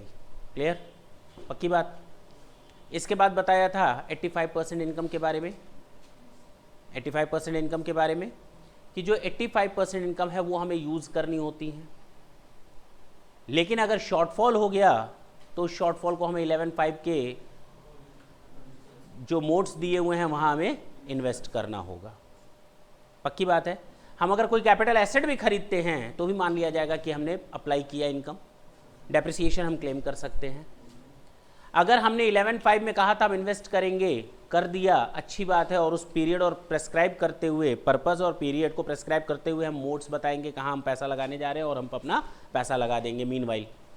हाँ, क्या कंसेक्वेंसेज होंगे अगर हम उस पैसे को एक्यूमुलेटेड फंड को अदर देन चैरिटेबल यूज़ कर लें? डीम्ड इनकम मान ली जाएगी जिस साल ऐसा यूज़ हुआ है, या सेक्शन 11(5) के मोड में इन्वेस्ट ना करके किसी और मोड में इन्वेस्ट कर दिया तो भी उसी साल की प्रीवियस ईयर की इनकम मान ली जाएगी जिस साल ऐसा गलत इन्वेस्टमेंट हुआ है। यहाँ प्रेस्क्राइब्ड पीरियड बीत गया है तो प्रेस्क्राइब्ड पीरियड बीतने के बाद के साल की इनकम मान ली जाएगी। यहाँ किसी दूसरे ट्रस्ट या ऑर्गेनाइजेशन को डोनेट कर दिया है तो जिस साल डोनेट किया गया है उस साल इनकम मान ली जाएगी। यहाँ तक कोई दिक्कत? पक्का? अब ये मैंने बताया कि अगर कोई इनकम इन्वेस्ट करनी थी प्रेस्क्राइब्ड मैनर में, पर्पजेस फिक्स थे, लेकिन SSC के अब हाथ में नहीं रहा वो कंडीशन जिसके कारण वो पैसा इन्वेस्ट नहीं कर पा रहा, अप्लाई नहीं कर पा रहा, तो रीज़न लिखित में देगा, मजबूरी बताएगा अपनी। एओ अगर सेटिस्फाई हो जाता है तो कहता है ठीक है तुम दूसरे पर्पज़ में इन्वेस्ट कर दो, लेकिन वो दूसरा पर्पज़ हमारे मेन ऑब्जेक्ट के साथ होना चाहिए। साथ ही साथ एओ कभी अलाउ नहीं करेगा कि आप अपने एक्यूमुलेटेड फंड को दूसरे ट्रस्ट या इंस्टीट्यूशंस को दे दो, लेकिन हाँ अगर डिसोल्यूशन के केस में है तो पेयर कर सकता है ट्रांसफ़र, उसको परमिशन दे देगा। यहाँ तक कोई दिक्कत हो तो बोलो। 5 मिनट लगा ख़त्म होने में यहाँ तक। वॉलंटरी कंट्रीब्यूशन, यहाँ तक कोई दिक्कत हो तो बोलो, हटा सकते हैं।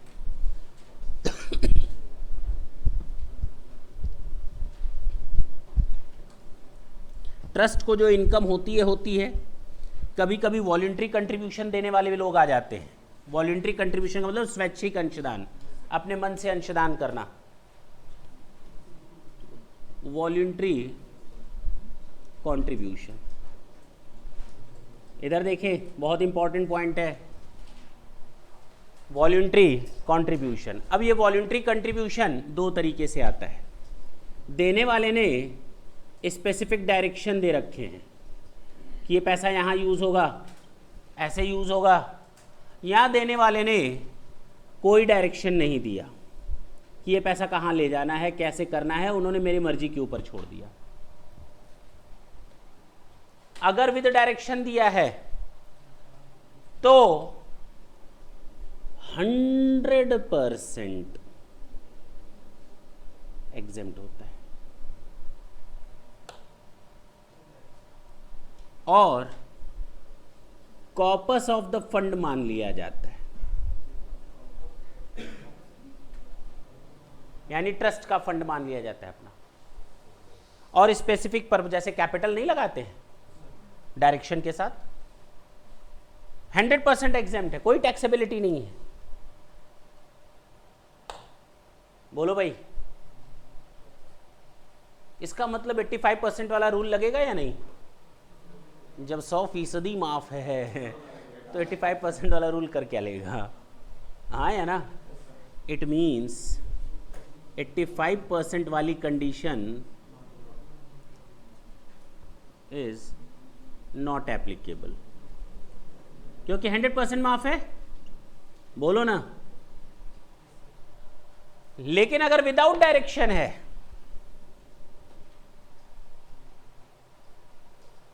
अगर विदाउट डायरेक्शन है तो इसको हम इनकम मान लेंगे। क्या मान लेंगे? इनकम मान लेंगे। और एक बात बताओ, अगर इनकम मान लेंगे तो क्या 85% वाली कंडीशन एप्लीकेबल होगी? हाँ, क्योंकि नॉर्मल इनकम की तरह माना जाएगा, डीम्ड इनकम मान लिया जाएगा।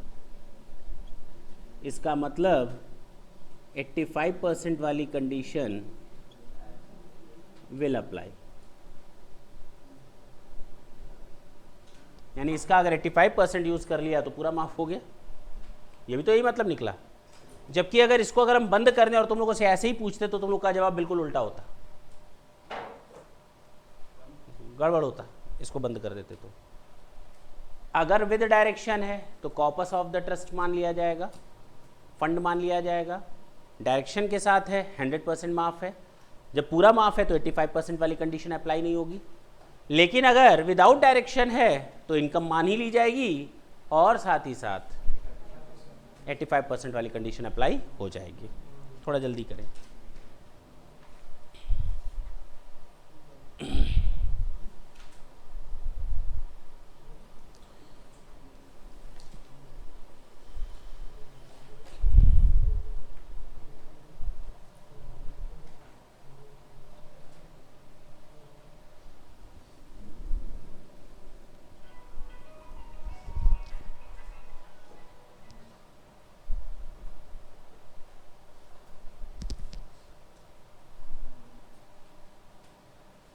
हो गया?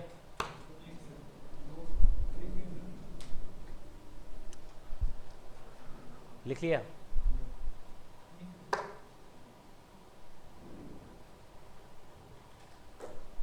हटा रहे हैं।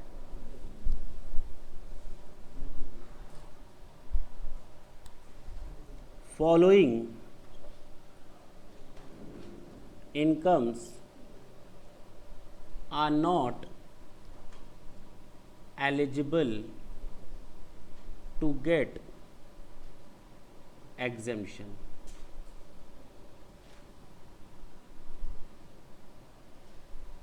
Following incomes are not eligible to get exemption. ये वो इनकम्स हैं जिनको हम लोग माफ़ी नहीं देंगे।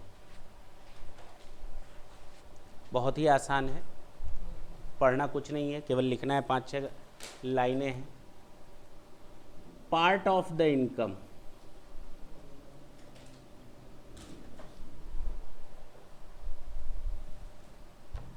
From property and not used for charitable purposes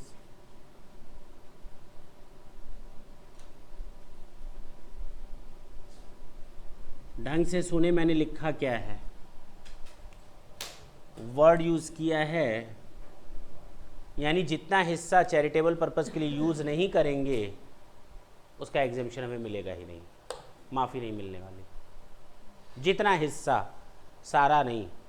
मान लो 100 में 20 हमने अदर पर्पस के लिए यूज़ कर लिया तो उस 20 की बात हो रही है।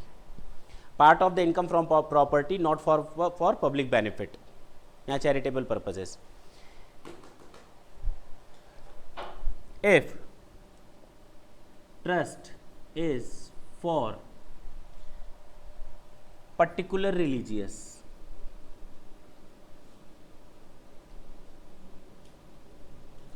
or community, अगर ट्रस्ट पर्टिकुलर किसी धर्म या रिलीजियस या कम्युनिटी या कास्ट के बारे में है, पर्टिकुलर, तो वो भी यहाँ पर नहीं आएगा, उसको भी एग्जेम्पशन नहीं मिलेगा। लेकिन गलती मत करना, not apply in case of SC schedule caste, OBC other backward caste, women and children. अगर इनके लिए है तो उसको एग्जेम्पशन मिलता रहेगा, कोई दिक्कत नहीं। क्लियर है? Point number 3,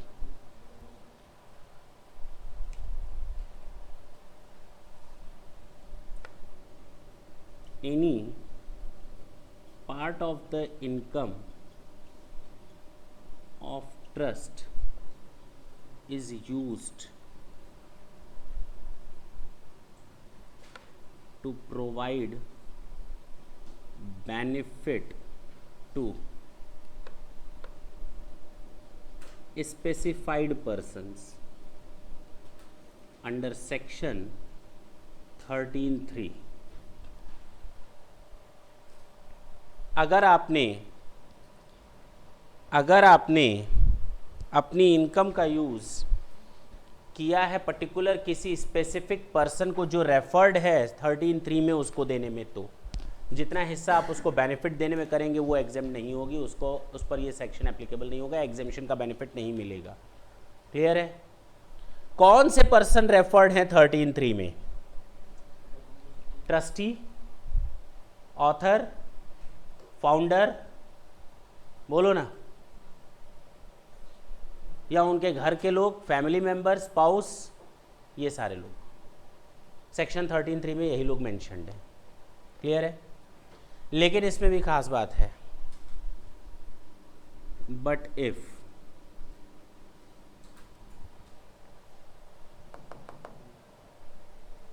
education and medical facility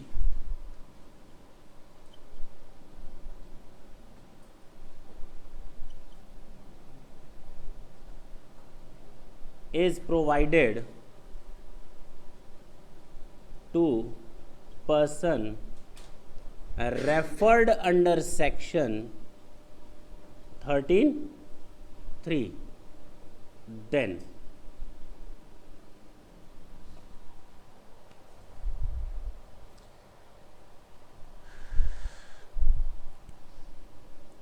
trust shall not lose exemption under section 11। यानी बावजूद इसके अगर कोई ट्रस्ट जो एजुकेशन और मेडिकल फैसिलिटी प्रोवाइड करती है, किसको? रेफर्ड पर्सन्स को, जो सेक्शन 13(3) में दिए हैं, तो भी कोई दिक्कत नहीं है। ट्रस्ट जिस तरह से एग्जेम्पशन पाती थी, ट्रस्ट उस तरह से एग्जेम्पशन पाती रहेगी। लेकिन पॉइंट नंबर 2, जो बेनिफिट दिया है ना आपने स्पेसिफाइड पर्सन को, उस बेनिफिट की वैल्यू को आप इनकम मान लो, ट्रस्ट की बात खत्म। जैसे एग्जेम्पशन मिलता है, पूरा एग्जेम्पशन मिल गया, तो टैक्स किस पर लगाओगे? जो बेनिफिट दिया गया उसको इनकम मान लो। बात समझ में आई? However the value of such benefit, however the value of such benefit, नहीं समझ में आई बात? थर्ड पॉइंट फिर बताते हैं। अगर कोई ट्रस्ट स्पेसिफाइड पर्सन्स जो सेक्शन 13(3) में दिए गए हैं उनको कोई बेनिफिट देती है तो एग्जेम्पशन नहीं मिलेगा। बोल गया, एग्जेम्पशन नहीं मिलेगा। लेकिन अगर एजुकेशनल और मेडिकल फैसिलिटी देती है तो बेनिफिट मिलेगा, तब भी ट्रस्ट को बेनिफिट मिलेगा, भले ही स्पेसिफाइड पर्सन को क्यों न दिया हो। अब ट्रस्टी बीमार हो जाए, कहाँ जाएगा? दूसरे के हॉस्पिटल में जाएगा, अपना हॉस्पिटल होते हुए? नहीं समझे मेरी बात? उनको आप बेनिफिट दे सकते हो। हाँ, ट्रस्ट को एग्जेम्पशन मिलता रहेगा, लेकिन जो बेनिफिट दिया गया है उसकी वैल्यू को आप डीम्ड इनकम मान लो। ट्रस्ट की बात खत्म करो ना। जो आप बाहरी लोगों से पैसा लेते वही मान लो, इससे ले लिया, क्या दिक्कत है? क्या प्रॉब्लम है इसमें? However the value of such facility either free और at concessional rate,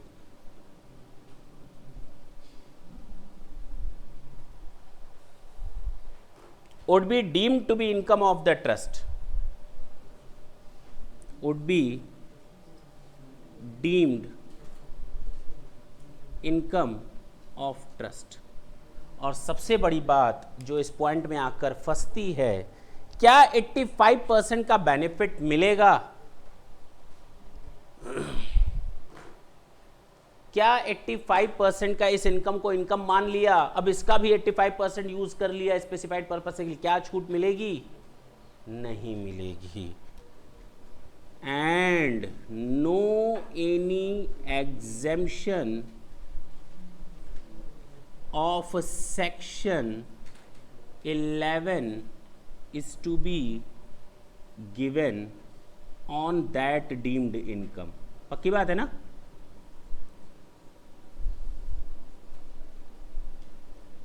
That's it। ये 3 चीजें आपको दिमाग में रखनी है।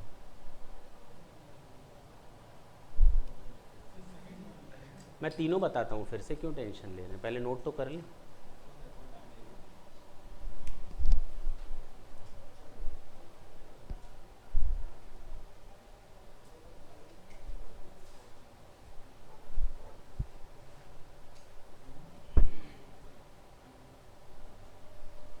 कहा गया following incomes are not eligible to get exemption. ये वो इनकम्स हैं जिनको हम सेक्शन 11 का एग्जेम्पशन नहीं देंगे। पहला, part of the income from property is to be used for other purposes.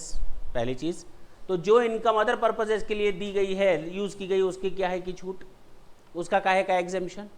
दूसरा मैंने बताया कि if trust is for a particular religious community और कास्ट, लेकिन हाँ एससी के लिए, बीसी के लिए, ओबीसी के लिए, या फिर विमेंस के लिए और चिल्ड्रंस के लिए अलाउड है, कोई दिक्कत नहीं, आप उनके बेनिफिट पे काम कर सकते हो। लेकिन तीसरा पॉइंट बताया, अगर हमने अपनी इनकम का कुछ हिस्सा खर्च कर दिया, किसके ऊपर? स्पेसिफाइड पर्सन्स के ऊपर, तो वो भी बेनिफिट नहीं मिलने वाला। पक्की बात है? तो अगर बेनिफिट नहीं मिलेगा तो यहां तक तो ठीक था, लेकिन अगर मैंने बेनिफिट दिया है एजुकेशनल और मेडिकल तो भी बेनिफिट मिलेगा, ऐसा नहीं है कि तब भी नहीं मिलेगा।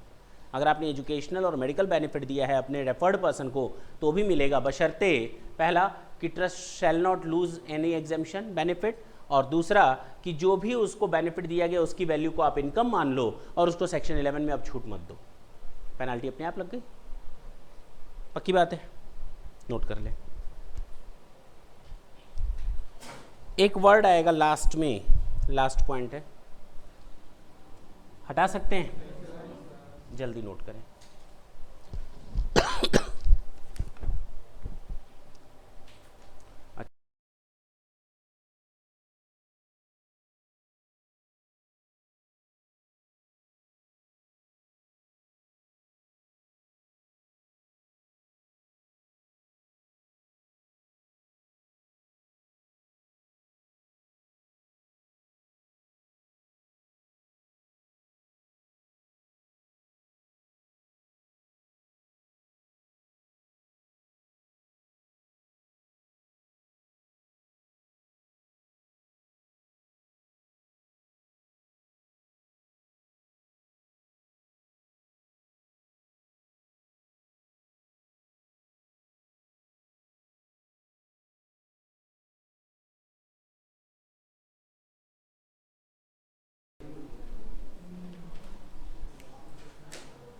एनोनिमस डोनेशन क्या होते हैं, ये एम है बीच में।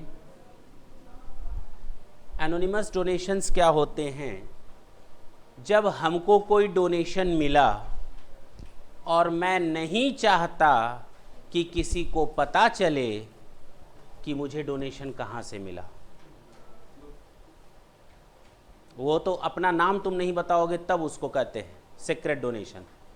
यहाँ मैं नहीं चाहता कि तुम्हारा नाम किसी को पता चले। नहीं समझे? मेरे पास कहीं से पैसा आया, ब्लैक मनी समझ लो, कुछ भी, वो फालतू बात है, किनारे रखो, अभी हम एक नंबर की बात कर रहे हैं। मेरे पास कहीं से पैसा आया और मैं डोनर का नाम डिस्क्लोज, उसकी आइडेंटिटी डिस्क्लोज नहीं करने जा रहा, तो उस केस में उस डोनेशन को क्या नाम देंगे? हाँ, अब समझ में आई बात? तो एनोनिमस डोनेशन के लिए सीधा सीधा रूल बनाया गया, सेक्शन 115 BBC। हाँ हाँ, हो गया, मालूम है तुम लोग को एब्रीविएशंस आते हैं, खूब नॉलेजफुल आदमी हो। Anonymous donation, where identity of donor is not to be disclosed।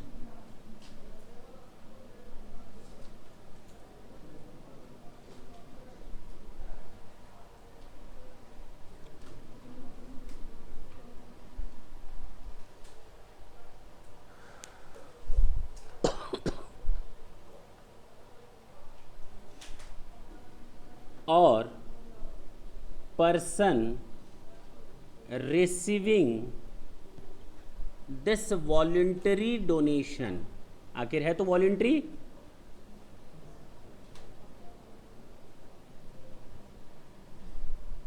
is not,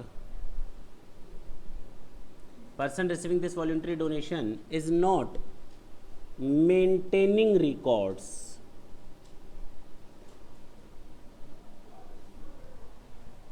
ठीक है? अब या तो ये एनोनिमस डोनेशन मिला होगा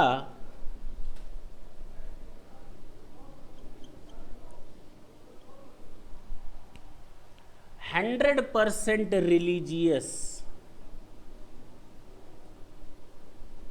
ऑर्गेनाइजेशन को, क्लियर?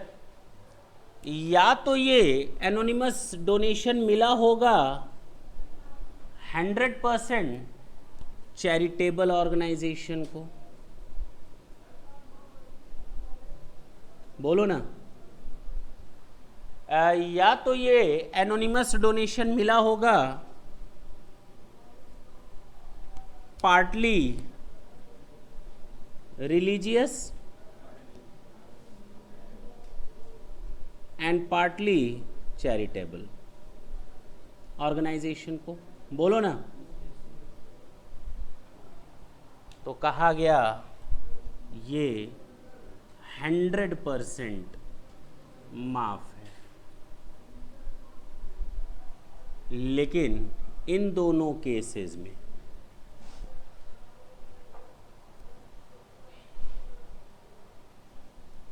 फ्लैट टैक्स रेट लगेगा 30%। इन दोनों केसेस में फ्लैट टैक्स रेट लगेगा 30% on higher of the following: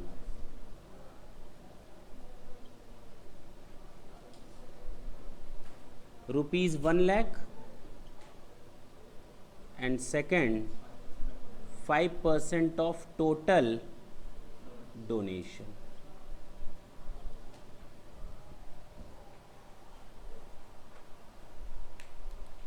note करें।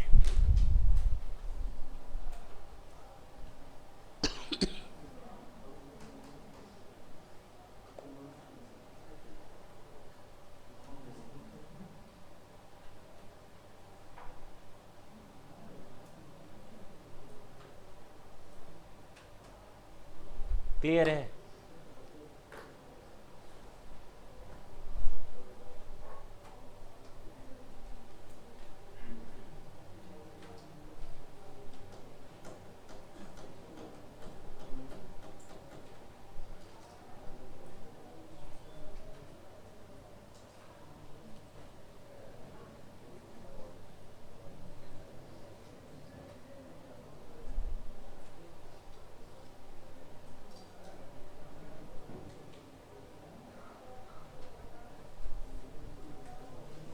हटाए।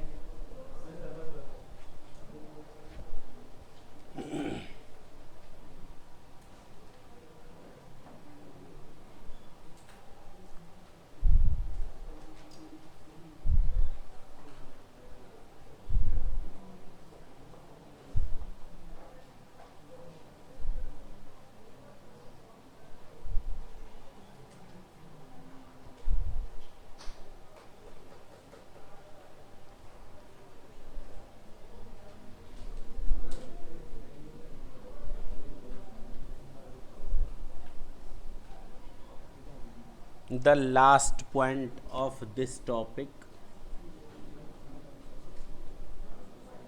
कई बार सुना है कि नहीं? Section 11 sub section 5, modes of investment और डिपॉजिट इन। पहला,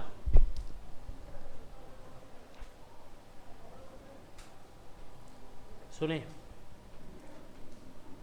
गवर्नमेंट सेविंग सर्टिफिकेट्स आप ले सकते हैं। आप पोस्ट ऑफिस सेविंग अकाउंट में पैसा ट्रांसफर कर सकते हैं। आप शेड्यूल्ड बैंक में पैसा डिपॉजिट कर सकते हैं। आप कोऑपरेटिव बैंक में पैसा डिपॉजिट कर सकते हैं। आप industrial development bank of India में भी पैसा डिपॉजिट कर सकते हैं। आप सेंट्रल गवर्नमेंट या स्टेट गवर्नमेंट की सिक्योरिटीज भी ले सकते हैं।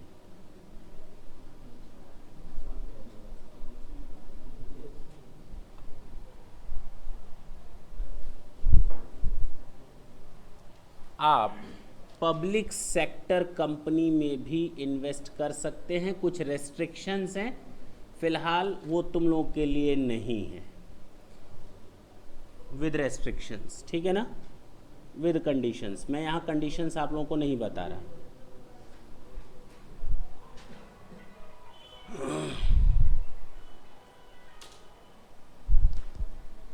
Bonds of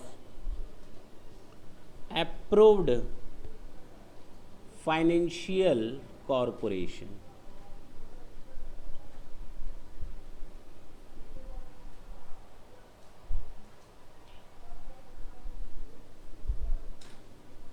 bonds of public companies.